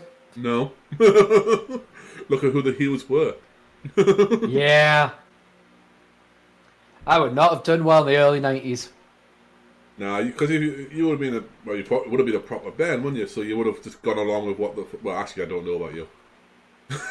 I generally don't know if you would have gone along as a band with who you were supposed to cheer for and who you weren't. Like I can imagine you going, nah, fuck them. Yeah, as a kid, I hated being patronised too. Like I was a twat. You know, it was because I was just very understimulated by things. Yeah. I didn't like when a bunch of kids were like, if a kid would fart and then people were like, I'd be there going, what's so fucking funny? Like, obviously without swearing, you know, but I'd just be like, I don't get it. Like, why is that funny? I was like, so people thought I was a buzzkill or I was special because I was just like, so, like, people thought I was like vacant or whatever because I just didn't react to shit or I didn't have emotions. It's like, no, I just don't find it interesting. But when I saw Stone Cold Steve Austin and stuff, I was like, oh my. Oh my. Who's this fine rebel? You know, and I would have been more the lines of like, you know, yeah, I would have, you know, Oh. Like, Oh. I've always been a fan of like the more complicated characters and stuff like that. Boosh. Oh, love that. I always love. There was something about. I used to sit there and go. Do you think when he was walking, like when he actually went as a prison guard, he used to practice that? Like, Yeah. just walk around going, I just learned a new technique and I scare them. Just like, woo. Because that's just, it's one of those things. Oh, Hacksaw just throws his 2x4 and catches it. That's basically the same thing. Why are they? Because he got DQ'd, so they're trying to argue that no, he didn't do anything. Yeah. You know? No, but it's the fact that they were like, yay, we won because of disqualification. It's like, how could you have even pretended? I think what they usually do is they Now, that is absolutely uncalled for. As punishment, we must end this match and get the Royal Rumble. I believe, God hoping, this is actually the last match before the Rumble. Fucking hell. If Hacksaw didn't turn around at that point, we would have had a fucking homicide. Jesus Christ. Fucking hell.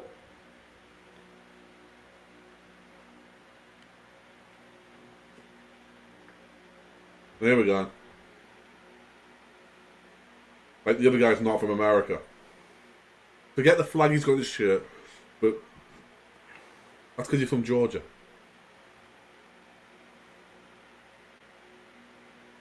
If we end up doing 91, then we'll talk politics, okay?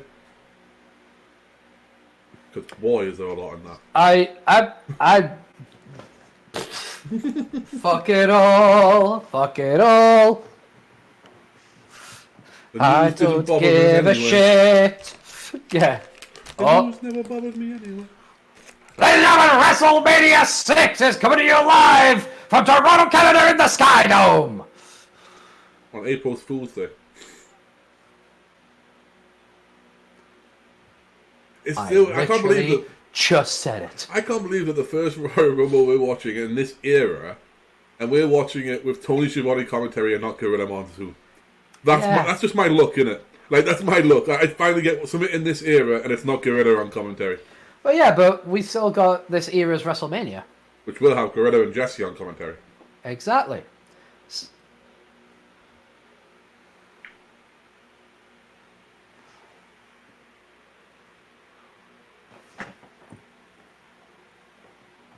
Yeah, prepare for a lot of screaming. Do you know why that was, boss? You know why he was constantly doing that? Why? So because it's the earthquake, he's constantly moving. Yeah. He's constantly got a tremor, he's constantly doing...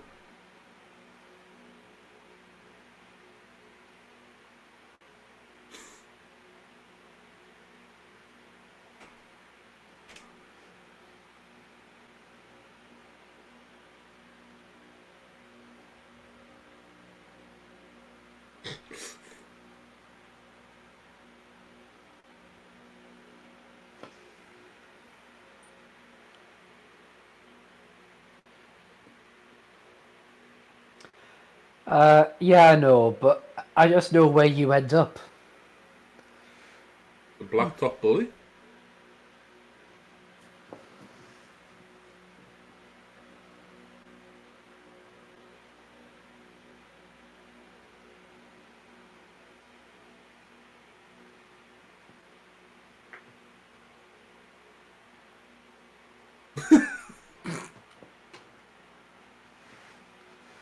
You could have done a better editing job there, right? Yeah.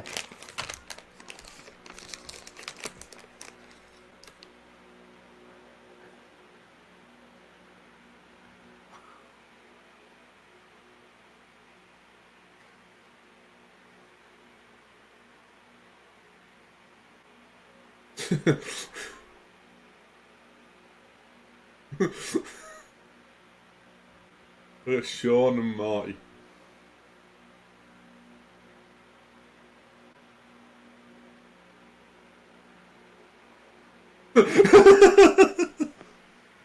The fact they admit that they're not going to see each other at the end because they know one of them is going to get knocked out.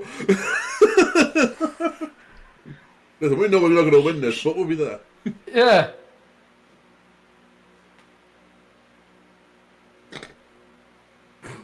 Woo!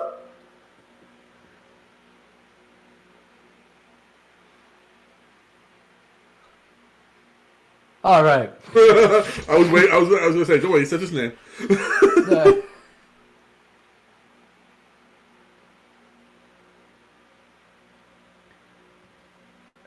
Any man who says I have to listen to him is obviously not worth listening to. Any man who says I am king is no true king.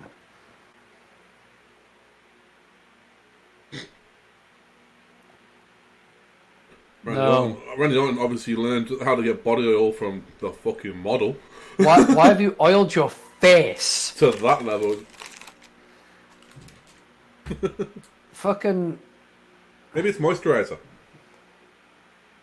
He looks like he's just started a Japanese bukkake video. Dude. Like, I feel like Rick Rude needs to go, dude, sell.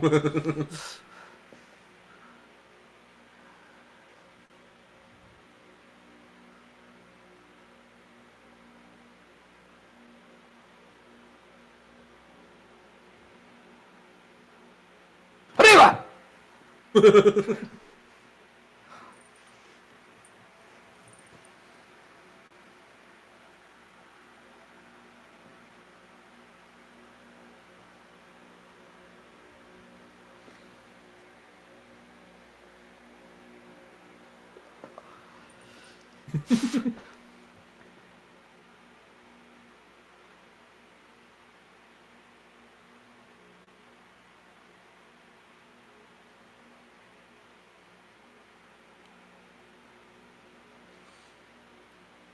Oh, God.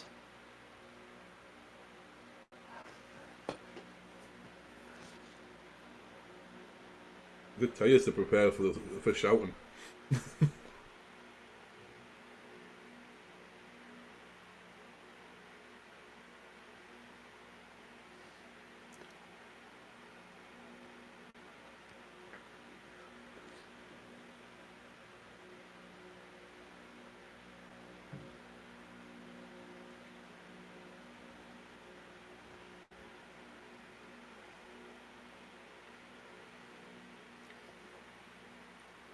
He's getting there.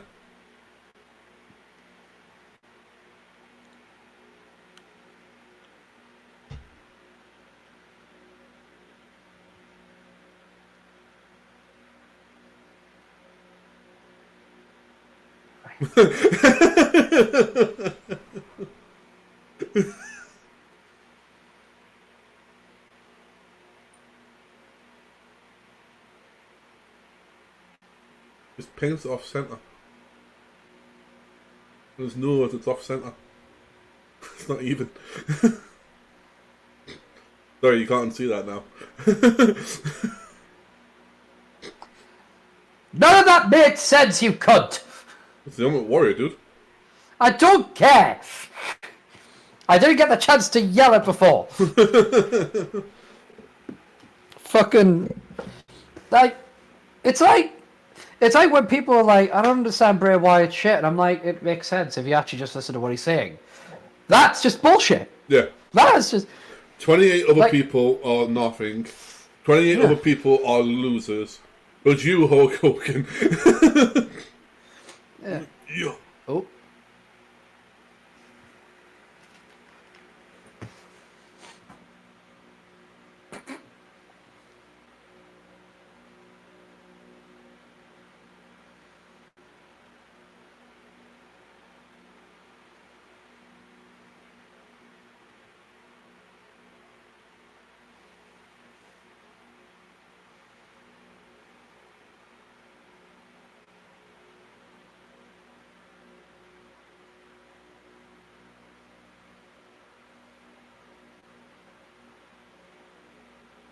No, don't watch it now.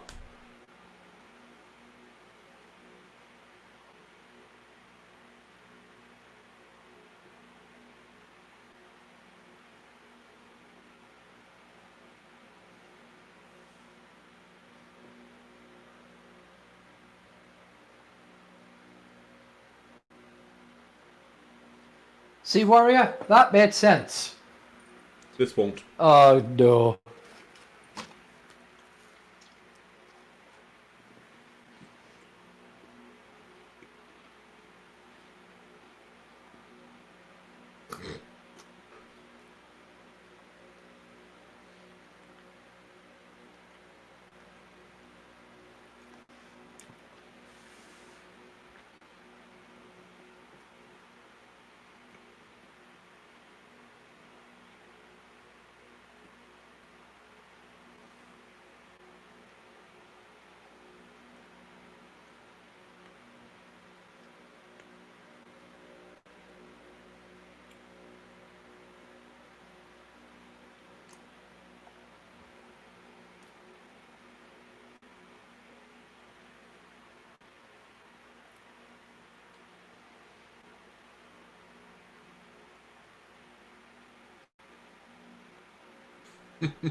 Oh, here we go. Fucking goosebumps! Ah, Jake.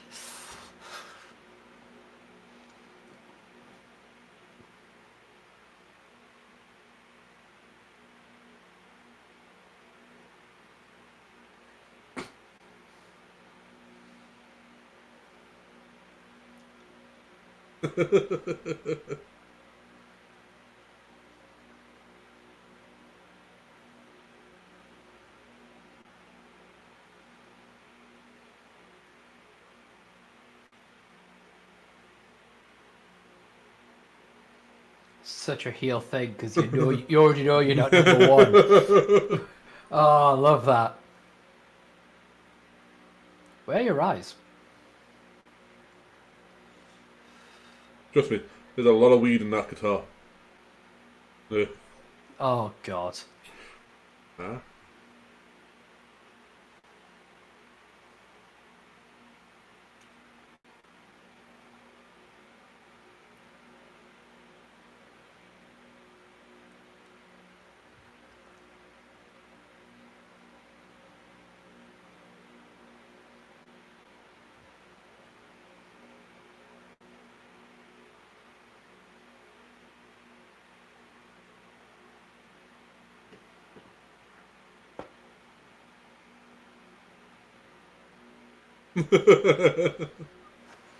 Your face was a picture there, boss.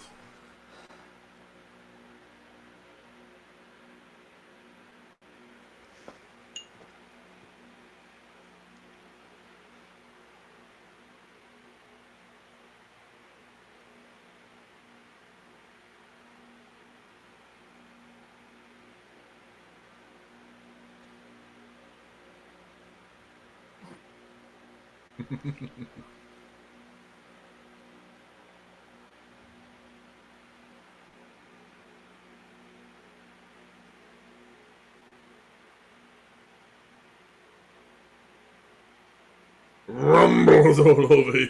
You have a little Jackie the Ventura laugh there, mate, at the vitamins. Yes. Okay, so we already know that the $1 Million Man's at number one. The crowd don't. I don't, because remember, when we're getting watch all them, that's actually intermission for them. That's the time. That's what they used to do it for. Yeah. So I reckon number two will be. I reckon number two will be a face because they'll need it to be. So I'm thinking. I reckon possibly Coco Beware because they need a face. I generally cannot remember the order of this, and which always makes Rumbles fun for me. I'm gonna go with like a Bret Hart. Okay, good guess. So let's see what happens. What are you guessing at home, kids? Boss, we're not live again. We're not live. We're not live. More like a Dora the Explorer. Fucking hate Dora the Explorer. Swiping or swiping. Oh man. Well, that's just rubbing salt in the wound.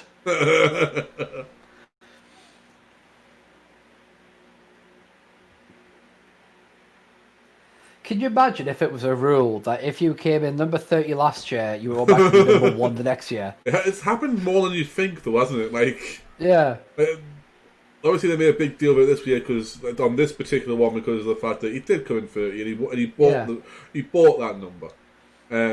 But like, I remember in 07, 08, Taker came in 30 and then he came in number 1 last year and the place went fucking nuts.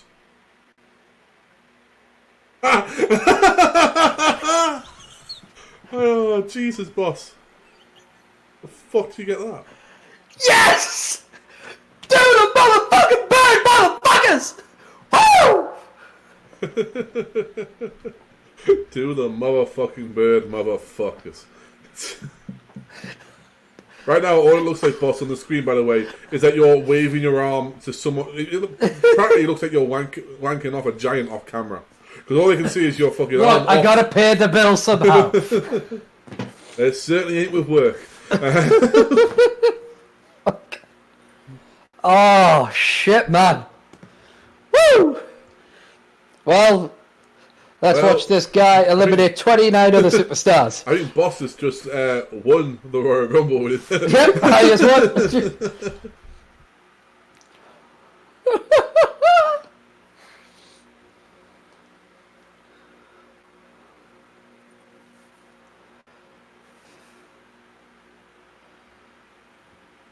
It's only only fucking 10 seconds or something.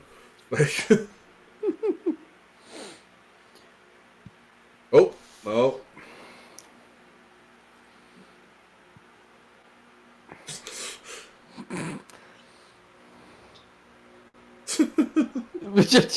Try again, you son bitch. Oh.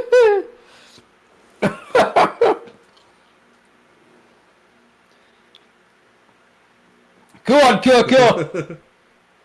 You better Coco beware, motherfuckers! What I love about this is this may be one of the few matches of Coco Beware's you've actually watched, boss. Oh, God! Push!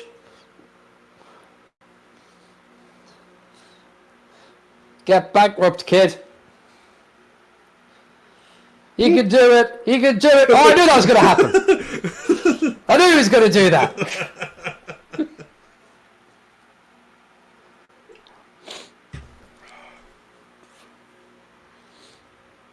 That's one. All right. Neidhart.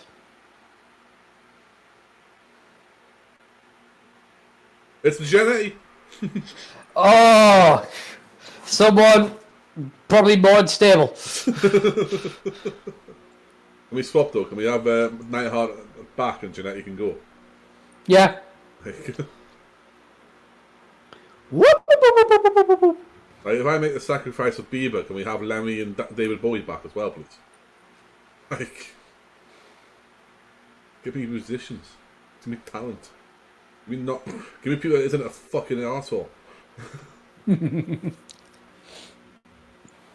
me all this and more.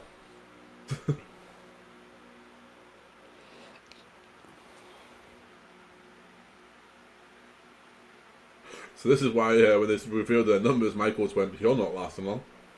I might be at the end. You're not. Oh! That was the epitome of a clothesline because he just put his arm in the way. Like, Yeah. it was a legitimate clothesline. That's it to DiBiase. Let him come to Hammer? you. Let him come to you. Oh.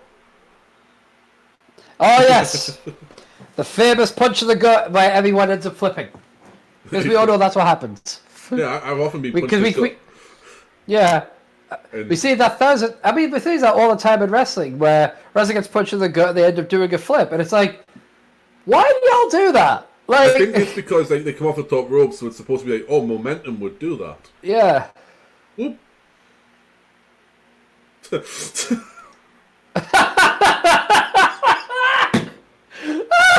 Right, nobody go to that side of the ring with DiBiase there, okay? What? It was at that point he knew he had fucked up. Record scratch. Alright? Yeah. Yeah, that's me. You made me wonder how I got into that position. Yeah. It all turns out that I'm not as charismatic as my tag team partner.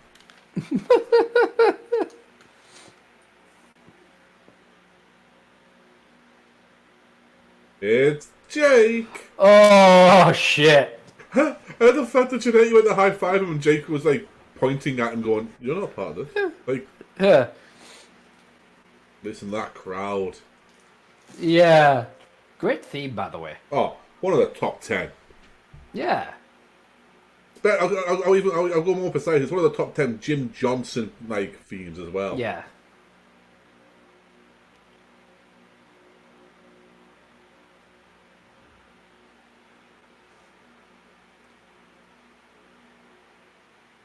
Back when managers were allowed to be at the side of the ring.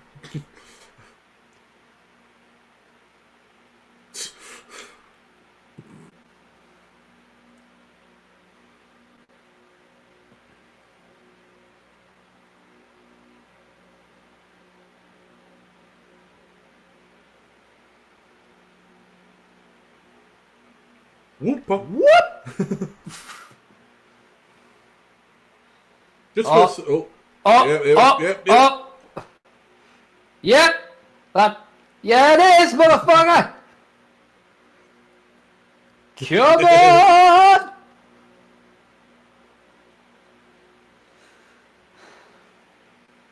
Oh. How dare you?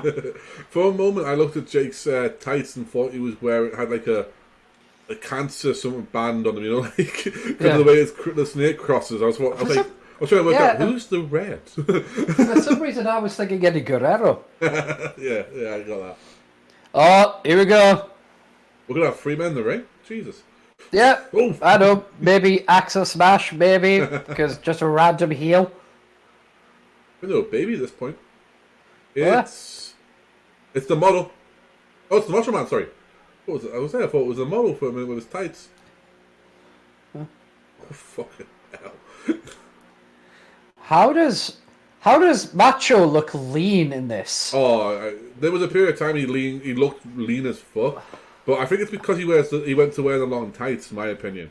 Oh yeah, the long tights are maybe because of the forearm thing. Yeah, so yeah, it's like it makes him look elongated. yeah, I mean, he's still jacked, but like, yeah.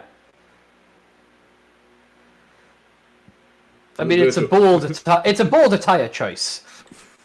I mean, Mott was never scared to make a choice, was he? Mott was very willing to give it a try. It would look good, yeah, sure. Those punches were almost as bad as mine. You don't throw live rounds all the time, mate. Oh, here we go. I apologize. It's it's the middle of the day, so it's kind of past boss's bedtime. Hey, fuck you. Yeah, it's fuck you. It's funny. Yeah. Have you seen DiBiase keeps mimicking that he's throwing money at March as if I'll pay you if you hurt him, like Yeah. because the Macho King needs that, like. Yeah. I don't need your money. I'm a king. Oh, 8. Who's the savior? Probably like someone like Dusty. Would make sense. It's Piper. Oh shit! Now It's the wild man. It's Hot Rod. Look at that crowd. yeah.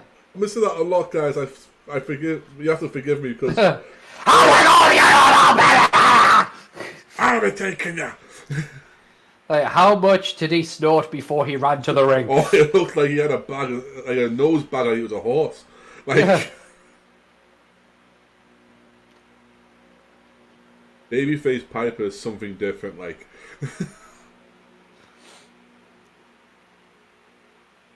oh.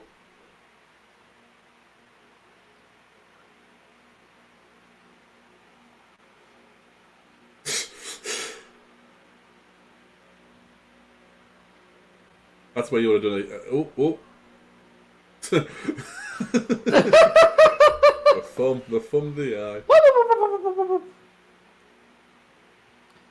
If ever there was a wrestler who could have easily pulled up, like, and did often do Three Stooge gimmicks in the middle of a match, it's Piper. Yeah. Like, Yeah. I generally think I've seen Piper put his hand up to stop someone poking in his eyes. You know, the old, like that technique. Yeah. Yeah. Oh, yeah, I've definitely seen that.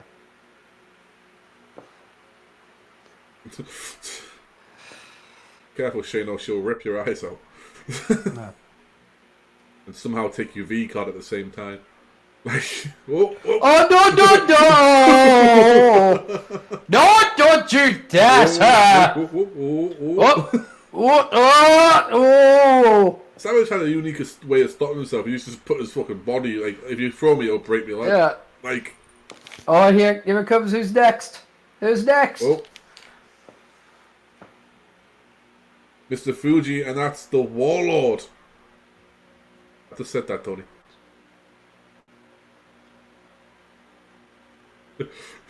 Boss's complete non-reaction to the Warlord. And him just getting engrossed watching 4 main eventers and now the Warlord in the ring. Like, I'm waiting for JDT. Oh, then we're going to hear a mark out. I know we are.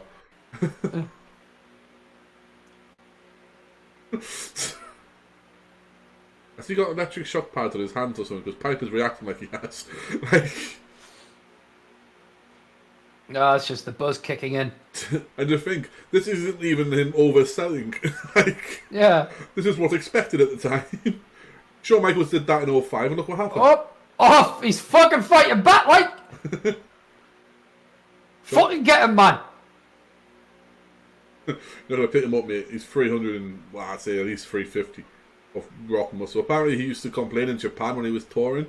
He couldn't. He was losing muscle because he wasn't getting enough meat. Because when they were tour, they wouldn't get like. Oh, I can't find proper steaks anywhere. And like, Jericho used to just call him a crybaby because he'd complain whenever the bus stopped and stuff like that. What a knob! If you're in Japan and you're complaining that you can't get a good steak, okay, you're having a laugh. Yeah. Most famous steakhouse in the world of wrestling is in Japan. Yeah. I mean, it's not great steak, but it's the most famous. And have you fucking heard of Wagyu? Yes, indeed. Gee, for fuck's sake. Oh, if only. I know, I really want to try an A5 Wagyu steak one day. I mean, the thing... Oh, here we go. 9, 8. What's next? Fucking earthquake? Or we're going to get Bret. a face to even if... It's Bret Hart! It's hobbling. Bret! Fuck that little kid. It wasn't me, doesn't count. I was jealous of that kid. All my life. I was always like, why is it always that kid? Like, why can't it be me? Like, then it didn't click, and it didn't click on either. Like, as I was watching it, that advert was showing more and more that the kid never gets older. Like, I was just really angry that like, why is it not me? It's like, and then I'm sitting there, 10-year-old, going, that kid. It's always that kid. And it's like, yeah, it's been on for 5 years, geek. Come on, like. Oh, I just want to hold hands. Oh. It generally looks like he just went to Bret a case of like, just come hold my hand a minute, will you? Yeah. It's gonna be okay. Best friends. And now this looks weird. Especially the cane.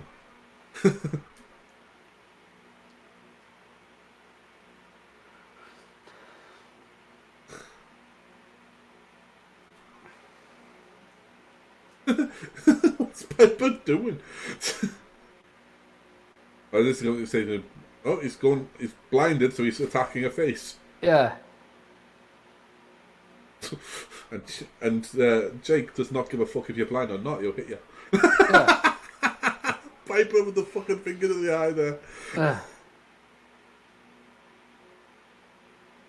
Piper, I'm seriously, Piper's one of those wrestlers that after like 5 minutes of wrestling, it looks like he's been wrestling for an hour. Yeah. Like, oh, boss, you got another chance? Fucking, there.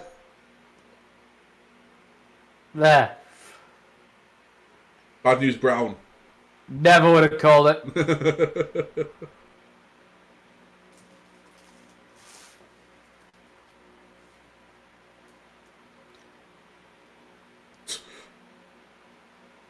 Which means he gets eliminated dead easy. Whenever this commentator says, this match is made for that person, out he goes. Like, out he goes. Yeah.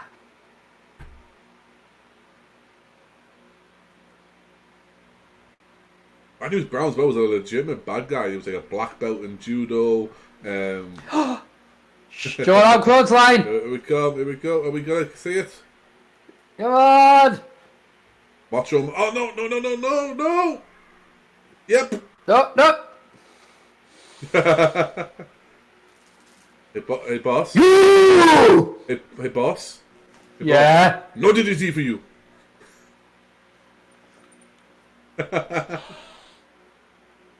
Maybe you'll get like a leg drop or something instead. Fuck the leg drop!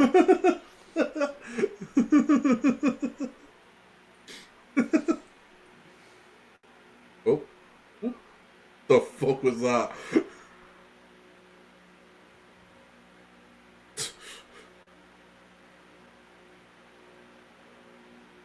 But why save him? Why not just eliminate him? Why eliminate both of them? Because, you know... Tactics, bro. Tactics. Yeah, but it's like he's unlikely to get another ally in the match.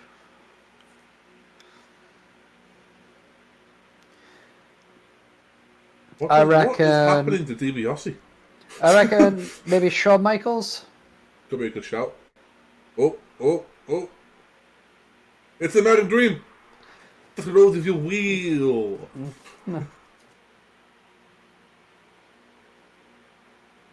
So definitely not Shawn Michaels. No, definitely not Shawn Michaels. American. That was such a great elbow, he didn't even have to connect. So was it a phantom elbow rather than a bionic one? Yo, Savage, you were the boy in Phantoms, yo. Oh, bye, Moch.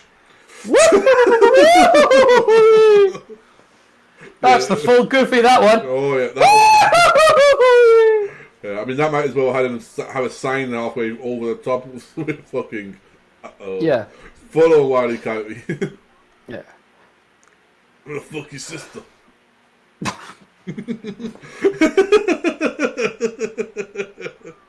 For the record, I don't believe he did, but I just like the book. Yeah, good night, everybody.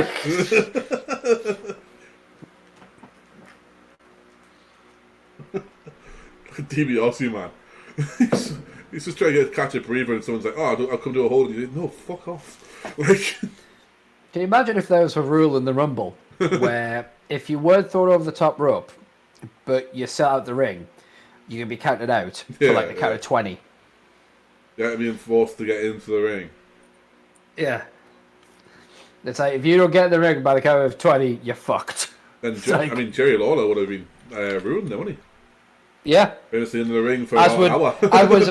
as would most people who have won the Royal Rumble these days. Mr. Jericho hasn't won a Royal Rumble, but he would still be fucked. Yeah. Earthquake. Have to be right one of these times. It's Andre. Well, y'all fucked.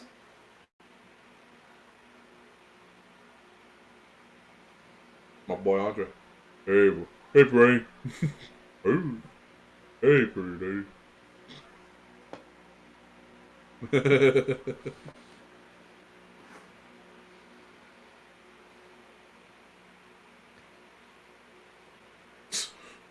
Really, Warlord? Really?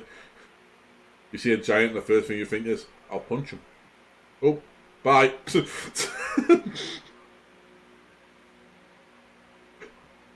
Boss, I can't tell if you're engrossed or bored. Like, because you've just gone quiet. I don't get my DDT. I'm a little deflated. I'm not going to lie. There's more to come, But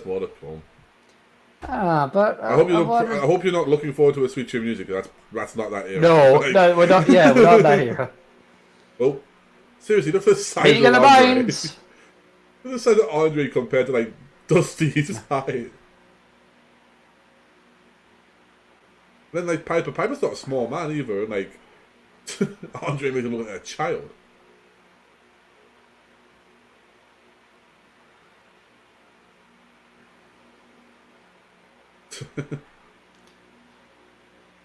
Put sand up as if, please stop. What? Please stop hitting me. Don't That hit me. hurts. Oh, meeting of the minds. I know they're doing this, so I'm just going to walk away. I'm done with this. Piper's like, I'm done, Andre. Oh, Andre, God. never mind. Earthquake? No. Smash. It's the Red Rooster. Cock-a-doodle-doo. I kind of forgot he existed. We didn't get a promo, did he? For good reason. Oh, Piper. What's funny is that Piper's in the Royal Rumble, and 3 years before this, he had a retirement match. That he lost. Like, that was a little bit. Oh.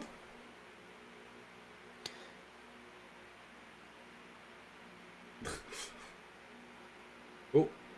You gotta love the fact that referees are just grabbing ankles going, please don't, no.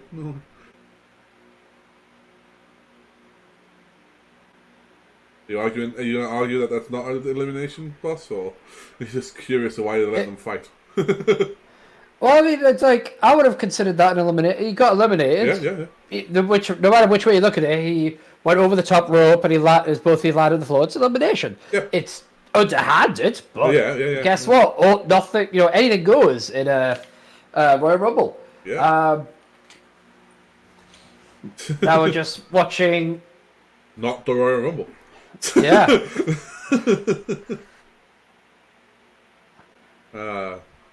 To think the mid-90s is when you got like split screen, and that was deemed like brand new technology. Top it, cut the edge, like look at virtual helping.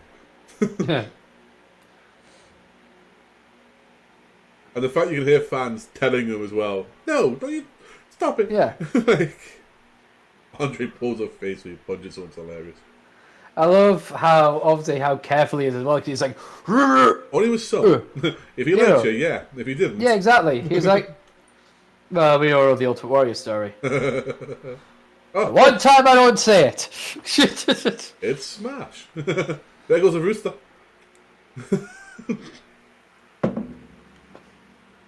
Red Rooster lasted long, didn't he?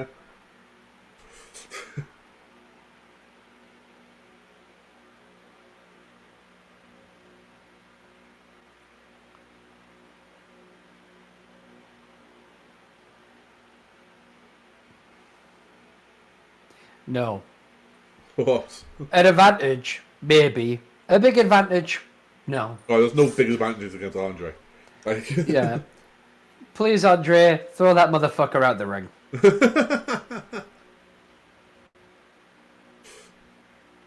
But care to tell the viewers if you What? they're chanting Weasel. Alright, I thought they were chanting Regal. I was like, no, wrong show entirely. Wrong era entirely. Yeah. Yeah, they're chanting Weasel. Right. His brain, That makes sense. if they couldn't get a heat on anyone else, brain was there, so. He looks like a really small Sid.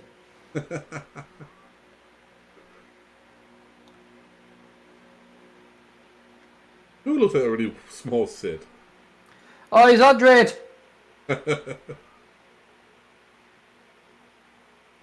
It's like, how could this happen to me? I made my mistakes. Awesome, simple plan. Fucking amazing, man. Alright, Dusty. Okay. You're gonna hire him over the top of you?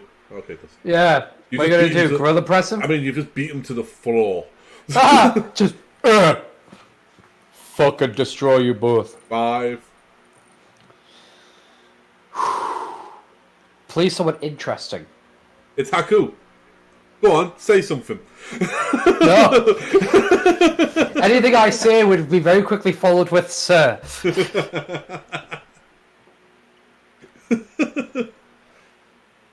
I ain't fucking with Meng. I'm just saying.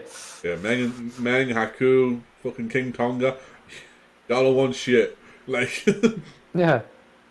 You know when they say, you know, the kids say they want the smoke? No, you don't, son. Yeah. I see him coming down the ring. I'm like, I'll see myself out. You're gonna get a whole. You ain't getting smoke when it comes to Haku. You're getting a fucking fire. Yeah, I'll Santino myself out the fucking rumble. Yeah. Just whoop. Oh, Dusty's feeling it. Oh, is he funking up?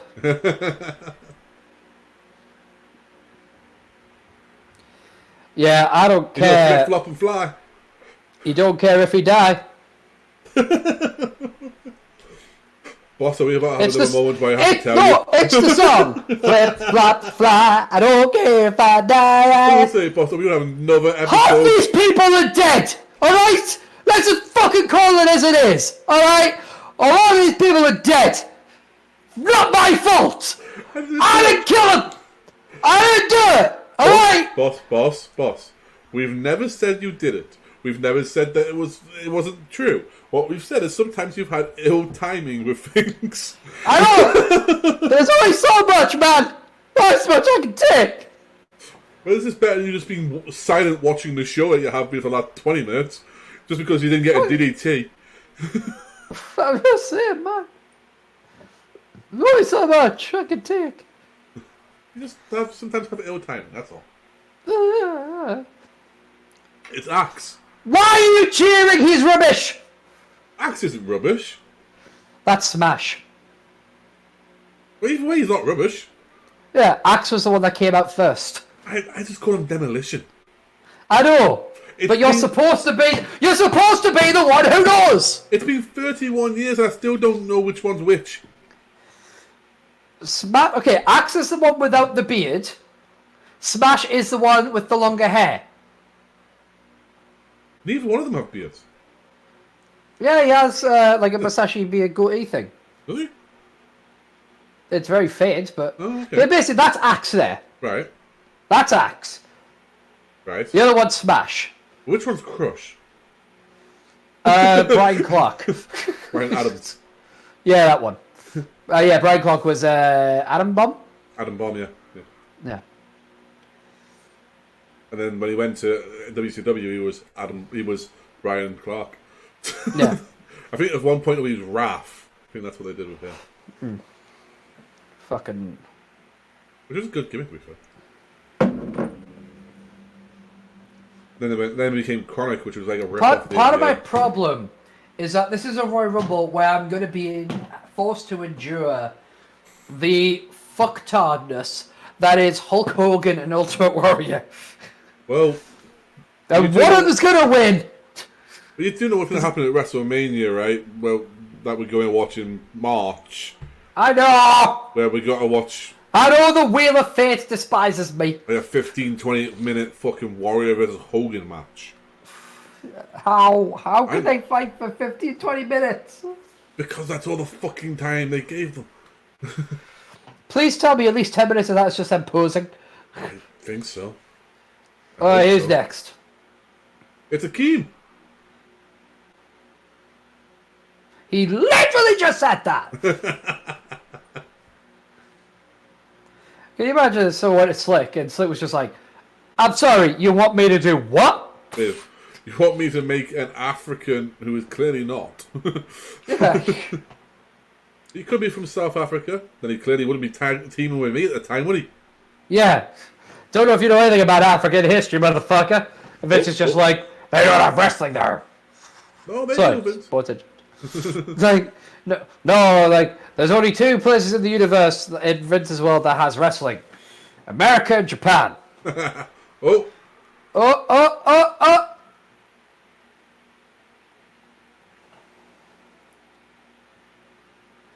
Then they take the time with Haku, apparently.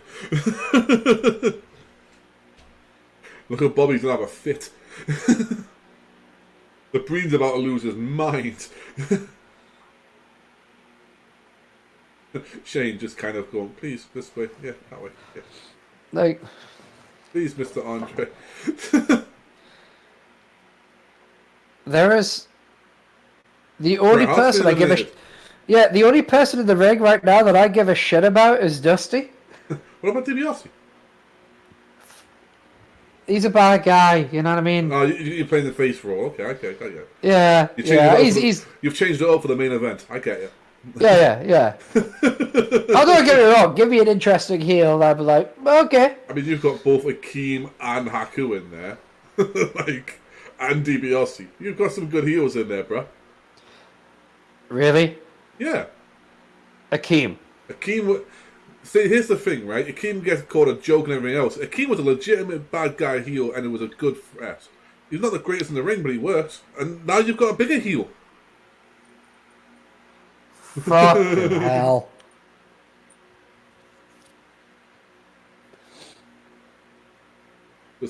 Let's listen to this capacity crowd. Hey, it's not his fault. He's the voice of the Mason-Dixon line, okay? He'd be very much more comfortable doing a little bit of commentary and some backstage interviews at Clash of the Champions than he would be being at the Royal Rumble. Which I presume is ultimately why he left. Like...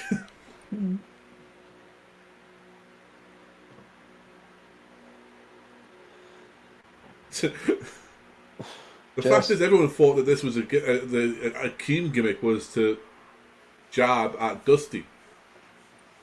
Oh, the African Dream. Yeah, the African Dream, and obviously it'd be the American Dream, but also the fact that he was a white guy who was soulful and dancing, and that's what Dusty always does naturally anyway. But, like, the fact that you got Dream in there as well in the ring with him, like, come on, like... Yeah, I'll be honest with you, I just don't get Demolition. You were...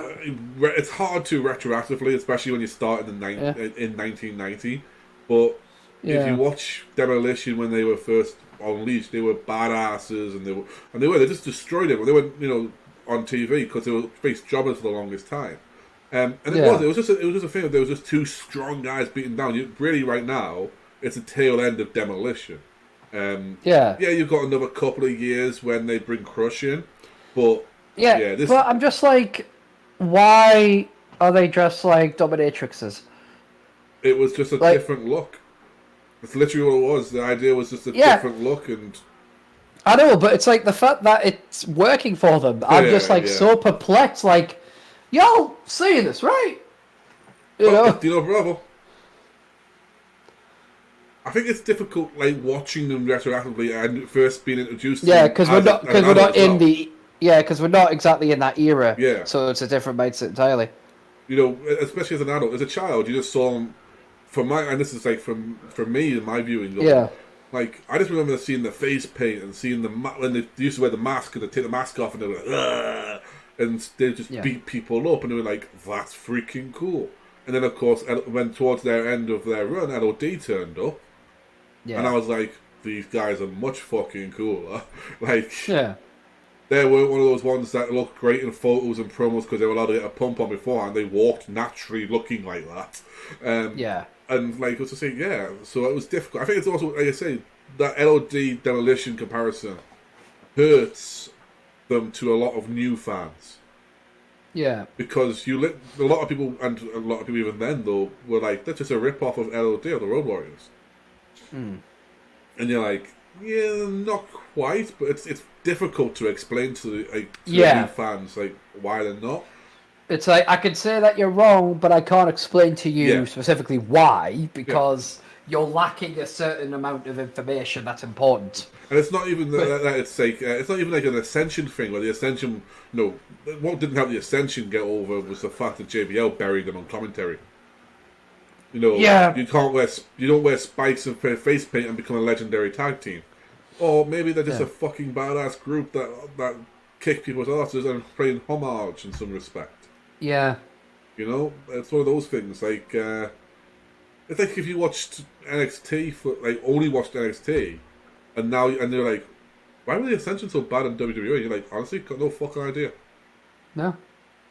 Couldn't tell you. I will always put the blame on the same guy, which is Vince McMahon. Yeah. Because when things go right, he's going to take the credit, and when things go wrong, he should also take the blame. And I think it's one of those situations where we like to think that he does take the blame when it doesn't go right, but I do think there are some occasions where it's like, It's not that he's not taking responsibility, but just rather he's letting things happen. Yeah. I'm like, why are you letting Ascension? Oh, Dusty's out. Yeah. Well, there you go. It's the Earthquake. It's like why are you letting the Ascension get destroyed like that? It's like for me, it's like when I play a TEW. If I've got someone on my roster who I don't really know a lot about, and I'm like, I don't know what makes it, but it's like they've got good stats and stuff. Yeah. I'll figure out a way to make it work rather than just be like, sack the fucker, I've got no for him. Yeah. It's like, why not? Okay, well, you've clearly got the work. You've got stats, and you clearly have popularity. I can see that in the game. Fuck it, let's see what I can do. Yeah. It's one of those things that you're not gonna know why some things work. And it's to a certain extent it's an it factor. You're just not going to understand why certain people get over, what has made them suddenly get over. They suddenly get over. Yeah, it can be as simple as they got a cool move. There's a je ne sais quoi. Yeah. It's that if factor, like you said. It's just it could be they've got a cool move, or they changed the look of it a little bit. People are responding to it. For example, I remember feeling like the only person in the world that was screaming no when Santino Marella almost won the world title in Elimination Chamber. Oh, those 2 months were glorious. Oh, you see, for me, I hated the Santino thing. I didn't like Santino Marella. I didn't like him at all. I was like, I don't get this. I don't like this. I don't see, it's like, people are like, oh, it would have been great if he was world champion. And in my head, I'm like, so you want it to be a joke? Because I'm more of a... Ironically, I'm a traditionalist, even though I've nowhere near had the same amount of wrestling view time. Your idea of champions are the old school rule of champions. They're a legitimate champion. They're wrestlers. And I think what really didn't help you was at the time it was Daniel Bryan as a world champion as well. Yeah, it's not just that though. Like for me, it's like legitimate champion isn't like one, not comedy, yes, but more like can clearly handle themselves, and like you could realistically go, yeah, when the chips are down, this guy can find a way to win. Like JBL, tough cookie, but his biggest thing was, I am a sneaky, sly son of a bitch that will use money. I will use underhanded tactics to win every time. Oh yeah, Ric Flair was an amazing in-ring talent, but sometimes it wasn't about what he did in the ring. It was the low blows. It was the finger pokes. It doesn't always have to be like an Undertaker who could just flat out kill you, or or a Shawn Michaels who could outperform you, a Triple H that could brutalize you, a Stone Cold that could just beat the fuck out of you, or dare I say, a Kurt Angle or Chris Walker that could just stretch the fuck out of you. Yeah. Sometimes it's just about it could be like a Randy Orton who, even though he has all the tools to put you away, if he can find a quicker way to get the win, all right, fine. But I looked at someone like Santino Marella, and whilst I know he's not in real life, yay! And whilst I know that Santino is, in real life, Anthony Corelli is someone who could kick your ass. Not just could, will. So, it's not just that, but the character of Santino Marella, I was just like, it would, for me, just feel like a betrayal of the world title. It would be like one of those things where you would read the list of world champions and get Santino Marella, you'd be like, the fuck? What happened here? Yeah, for me, I completely understand that. For me, my point of viewing was that you're sitting there and you're wanting something unexpected to happen. You're wanting something new. You're wanting something fresh. Yeah. And then he almost wins the Royal Rumble, and you're like, well, okay, he almost won the Royal Rumble. That's fun. That's funny. He got too ahead of himself and everything else. That's a good spot. And then when he goes to that level, and he actually had a good showing in that match, if anyone remembers. He did actually have a really good showing, and you're like, holy shit, they might actually pull the trigger here. And it's one of those things you're like, okay, I didn't expect it if he did win it for it to be long. I expected a week at most, if not the next night. But I was like, can you imagine, just the amount of people going, the fuck are they going to do with Santino as world champion? That's something that would get you involved if you hadn't watched it for a while. Or you'd do the same as yourself, boss, where it'd be like, this is a fucking joke. Like, but I was just like, yeah, do something I'm not expecting. Give me something that I'm like, I didn't realise I wanted until that match happened. Or even the moment of Royal Rumble. Like, try and change things up. Doesn't necessarily have to be forever, or even for a long time. Just give me something I'm like, well, fuck, I'm watching tomorrow night just to find out what the fuck's going to happen. Like, yeah, you know, it's and I think that's the issue is some people, well, not some people, but often enough you have a lot of people who are just like, no, can't do that because it's bullshit. Well, why can't they do that? Yeah, I mean, it's a legitimate point of view. And again, I also believe in the credo of you can't, you can please some of the people all the time. You can please all the people some of the time, but you can't please all the people all the time. Yeah. And it's like you're eventually going to get that situation. And I believe that sometimes you've got to piss people like me off to cater to fans who would be ecstatic over the thing that would piss me off. And then there are times that you've got to make me happy by pissing other fans off. Yeah. Because you have a huge demographic, and that's where we as fans get into the trap of speaking for everyone by saying nobody wants to see this. It's like nobody wants this person to be champion, or nobody cares. And it's like, no, we say nobody cares, but it's like you in your remarkable video talking about different fans and stuff like that. It's like who killed the business. Yeah. Ultimately, there are different, like, wrestling has so many different fans that there's no such thing as a right way and a wrong way. There's just the way that draws in the fans and makes the money. Yes. Yeah. And whether you're a fan that's like, I want Santino Marella to be world champion, or a guy that's saying, I want Daniel Bryan to be champion, or fuck, I want to see fucking Jerry the King Lawler become champion because it's the one world title he hasn't held. Or whether it's like, you know what, I want to see Becky Lynch as champion because why, just smash it. Or, you know what, I just want to see it all be reset WCW style. You're going to have a fan that has what you consider to be genius ideas, safe ideas, and what the fuck are you want, son? There's literally, as I said in the Remarkable, there is a company for everyone at this point in time. Yes. And that's why the business isn't dying or anything else. Some businesses are slowing down or getting a bit stagnant.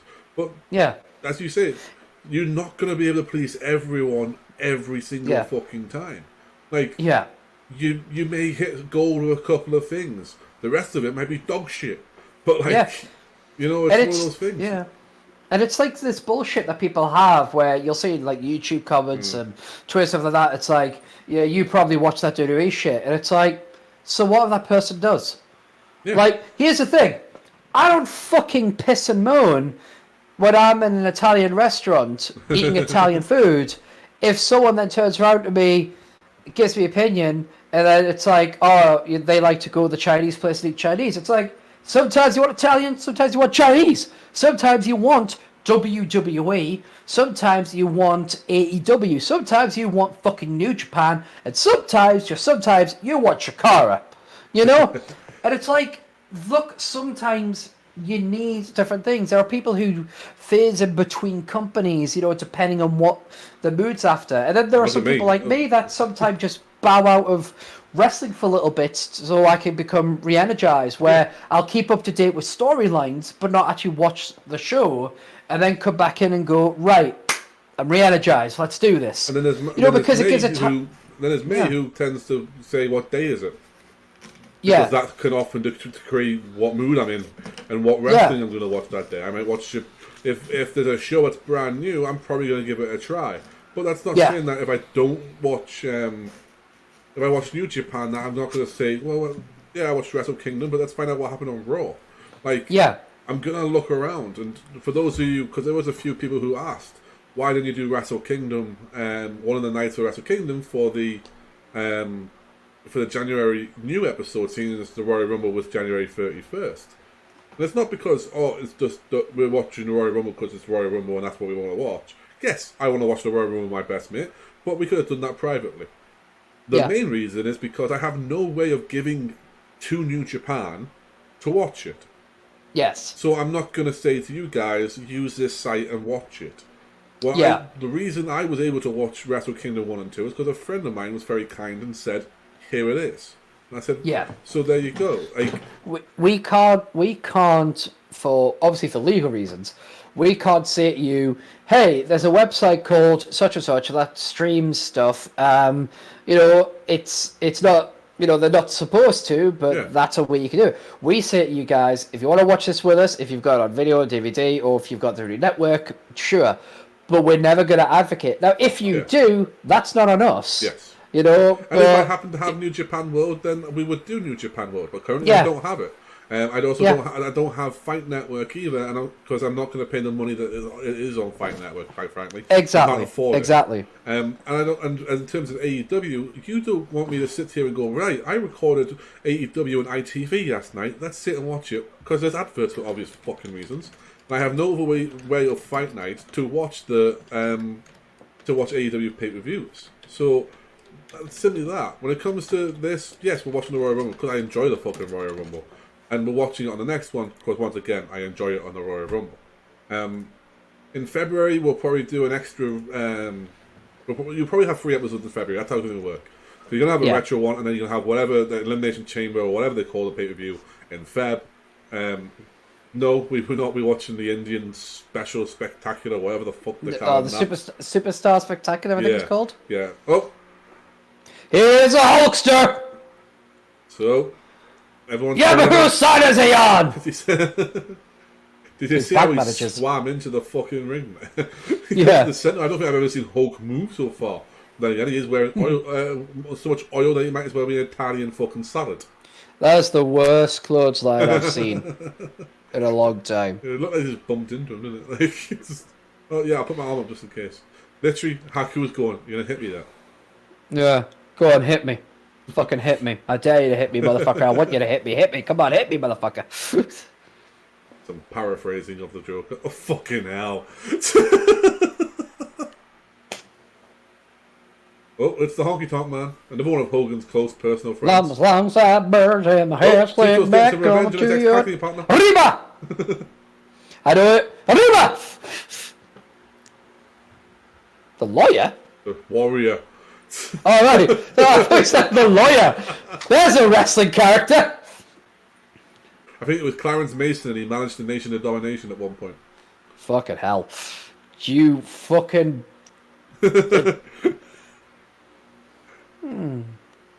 Tito Santana. Arriba! There you go. Thank you. There you go. I'll bring your mood back up. Steve, when did that start? Oh, ages ago I told Markow. Why did it start? No idea. My brain just sometimes does stupid Pavlovic shit. It was literally. I think we watched an old WrestleMania around the time, and you'd done it then, and then we were doing TMO, and I said, and I randomly happened to say, oh, and Tito Santana. Arriba! And that happened, and I looked and went, what? And you were like, Tito Santana, Arriba. Like, yeah. So now every time I hear somebody else say Tito Santana, I always have to go Arriba. It's like look at you and the Von Erichs. Yes, sir. Yeah, exactly. Like, and that was purely because of the size of character. Sean, you don't. No, Sean, don't. Sean, no, don't. Sean, stay out. No, Sean didn't stay out. Sean didn't listen. Just like Sean in the 90s, didn't listen. Your time's gonna be a lot less than Marty's. You know what's hilarious? I can't even remember when the $1 Million Man got eliminated. Oh, we were mid-rant by that point. And this is literally what this whole pay-per-view is about. This moment here.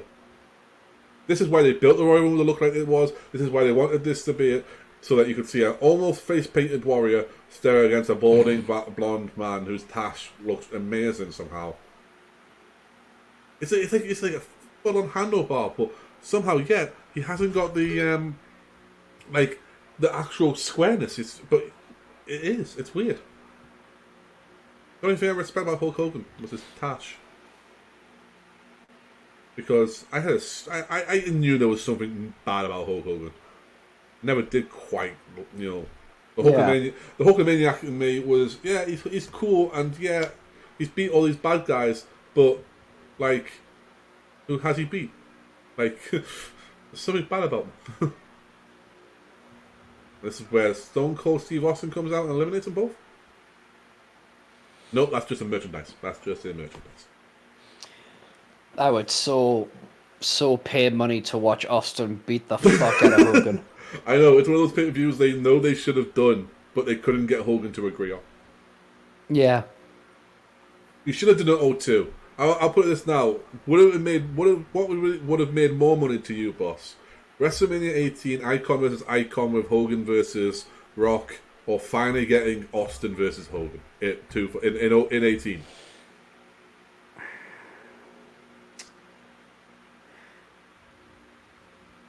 That's a really good question. I actually think that Icon was the right choice because of Austin being how he was in the time.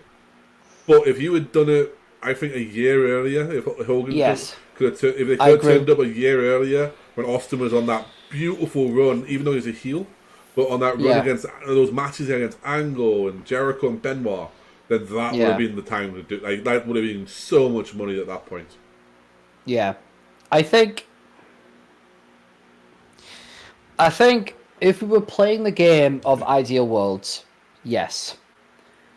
If I'm going to be the Mizuguts that people claim I am, which I'm fucking not, but if I'm going to be the Mizuguts people claim I am, it would never have worked. No, I don't think it would have worked. And the reason is Hogan. Yeah. And I'm not even trying to be a dick to someone who nobody cares if I'm a dick to. It's just because he... Well, look at him versus Michaels. That was supposed to be 3 matches. Yeah. That was supposed to be 3 matches, a trilogy. They'd go 1-1 and then 0. And then when he took, so Shawn was supposed to go over the first time. Hogan gets his revenge. Hogan wins. That was how it was supposed to be. And then Hogan plays a fucking pissy fit, and all of a sudden, Shawn's told he's got to lose. So Shawn went, "All right, I'll do business for you, brother," and oversell like a motherfucker. Yeah. That was what happened with Austin. Yeah. Because Hogan thinks for some reason he's the biggest star ever to happen in this business. He probably still thinks he's the #1 superstar in the fucking world. Yeah. But in 1996 something happened that changed that. Yeah. It happened at King of the Ring. You sit there, you thump your barrels, you talk about your songs, talk about John 3:16. Well, Austin 3:16 says, "I just whooped your ass." Yeah. And then you have Doc's reaction, and you have the crowd on fire. Yeah. And it didn't stop for 5 years. Yeah. Hulkamania ran a long time. It did. And then I'll give you this as well. Cena has ran even longer as being the main guy. Yes. But even when Cena was white hot, he was not an Austin. Here's how I feel about the whole thing, right? Hulkamania always said, "You'll never kill Hulkamania." Yeah. I believe that Hulkamania was never killed. It died in its sleep. Yes. Around about 2004. Yeah. But we tried to keep it back anyway. Bye! Like, honestly, it's... Yeah, I mean, that's the problem. That's my issue. And we'll get a lot of marks asking, And I don't mind it. And I'm not calling you a mark disrespectfully either. We call ourselves marks for a reason. Yeah. I would rather be a mark than a smark. Yeah, exactly. But because trust me, I've acted like a fucking smark many, many times. And now it's just like... The problem with being a smark is you don't get to enjoy anything. You become a fucking miserable little shit who's just like, "Oh, well, that's it." It's like, fucking enjoy. Like, for me, I'm like, yeah, The Undertaker shoots lightning, Bray Wyatt can eat fire, and fucking, whatever. Like, I just roll with shit. Let things be what they are. Don't be this fucking miserable person that has to explain every fucking detail. Like, for me, I get pissed off when I see fucking, like, really weird shit which breaks its own continuity. But that's because, it's not like... See, the problem is, I remember the obscure things, like, well, wait a minute, the last time this situation happened, the rules were the opposite, so it makes no sense. But if it's like... But I've never ever gone, well, that's just stupid. The Undertaker can't control lightning. People can't actually control lightning. If you want to give me a character and say that, like take Raw. All of a sudden, Triple H's sledgehammer is on fire, and we're supposed to believe that was done by magic. My response is, it was done by magic. Yeah. Yeah, it's You know, simple as that. I no longer look at wrestling as a pseudo sport or sports entertainment. I look at wrestling like I look at anime. I accept the rules of the world as it is put forward. Like, don't ask why in Dragon Ball Z people can fly and stuff like that. Don't. Just accept it. Yeah. Don't how come in this universe magic something exists? Just accept it. Because then you get to enjoy the story. I'm sick of this fucking fourth wall breaking bullshit of, oh well, like I always hate it when they do these. 30, dude. Hey, Mr. Perfect! Go on, Kurt! Slap that motherfucker's rest of his hair off. But it's like, I really get sick and tired of like people who are like in the ring, and it's like Ronda Rousey was an example. It's like, oh yeah, these bitches are all fake, and then talk shit about, in wrestling y'all are a big deal, but when it comes to fighting, because like you realize that when you lose, it just makes you look worse. Yeah, I think for me as well, my thing is, I've been a smart mark. I was a horrible smart mark. I had been for a lot. It was right about the time me and you were first doing TMO. I was a fucking terrible smart mark, and you know I was. And what I've done is I've found out that if I'm just a mark again, it's fun. Yeah. You can just enjoy it. Yeah, like if you want, like I just like a story. Tell me a story. And that is the exact reason why, even though I wouldn't have wanted Santino Marella to be champion, it would have been okay. Yeah. Because it's about telling a story, and sometimes weird shit happens. One of the reasons why Game of Thrones worked so well in the beginning was because, in the first fucking season, you kill what's he called again? Khal Drogo. No, Ned. Sharp. Yeah, Ned. Ned Stark. Ned Stark, yeah. Like, and you're like, wait a minute, he's the main character. How the fuck did he die? And it's because, in real life, people fucking die suddenly and shit like that. And it's like, and that's when a fictional story is being intriguing by introducing the dynamics. Too, mate. Yeah. But in wrestling, where it's like, oh, this stuff is real, it's okay to have fantastical elements. Yeah. Otherwise, we have to look at The Undertaker as being stupid. And fuck that shit. And one of the things for me is this constantly, the people, I just want to enjoy something. And apparently you're not allowed to just enjoy something anymore. You've got to be a critic. Yeah. And quite frankly, the reason we do Byecycle is not to be a critic. The reason we do Byecycle is to enjoy shit. Yeah. And sometimes I let Boss do what he's just done. That's often fun as well. But we're down to the final two here, Boss. I think you know what's going to happen. Yeah. Mr. Perfect's going to get his historic Royal Rumble win and prove that he is the perfect. No, it's not going to happen. No, but watch this, Boss. Woo! And listen to the lapdogs.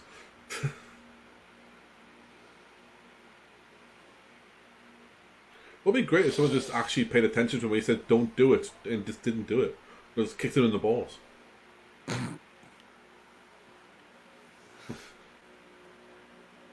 Oh, I hate you so much, Hogan. Kurt. Before Sean oversold.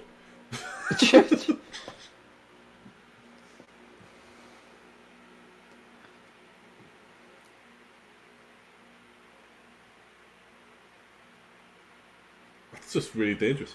Like, that's just not looking after the man or anything. So now we've got like 5 minutes of Hogan posing or something like that. Yeah, about 3 or 4 minutes of that. People are already leaving. Done. They were ahead of their time. Oh, here's one of the most famous images. that was used for years afterwards when like Hogan was going to have like a so-called last match. Overall, boss, what are you feeling towards the show?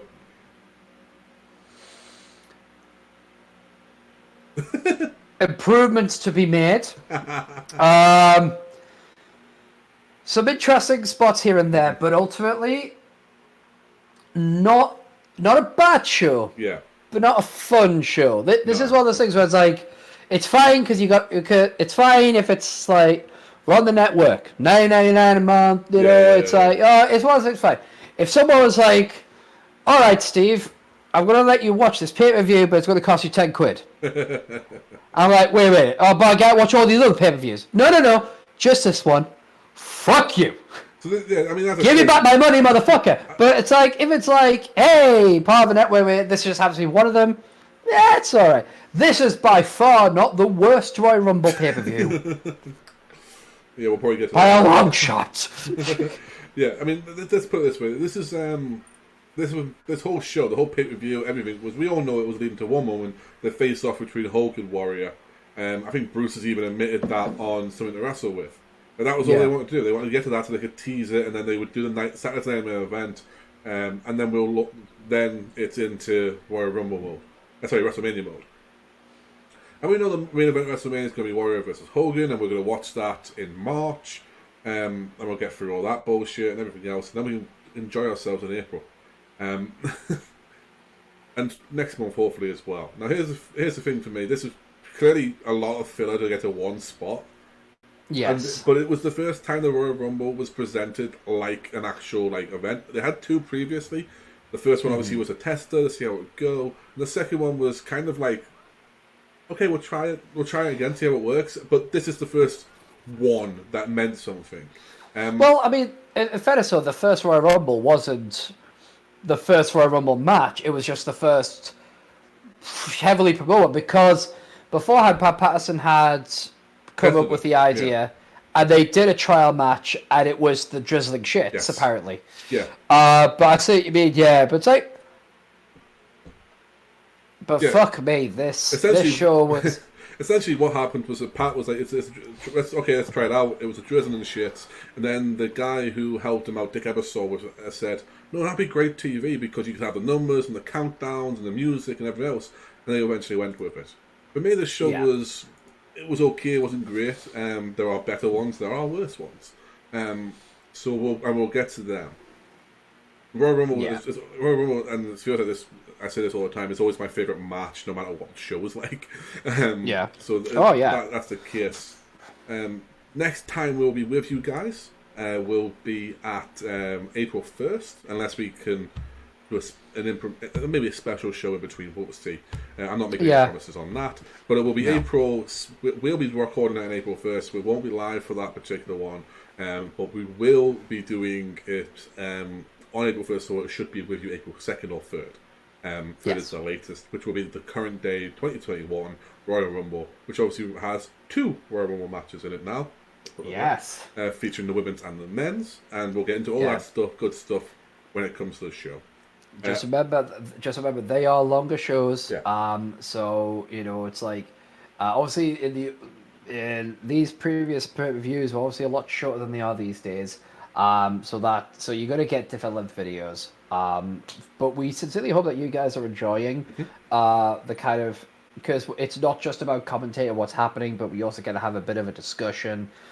How the matches kind of lead us down these certain paths, so we do rant a bit, maybe more so than geek.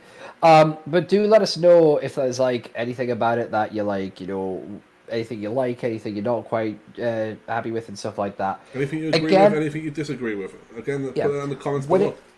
And when it comes to other brands, as we explained this, in time, we would love to do other companies and stuff like that, but that is a situation where we'll do it when we can. Mm-hmm. It's not a fan demand thing. We don't need people to be like, you should do this. We're not trying to get you to like and subscribe and shit.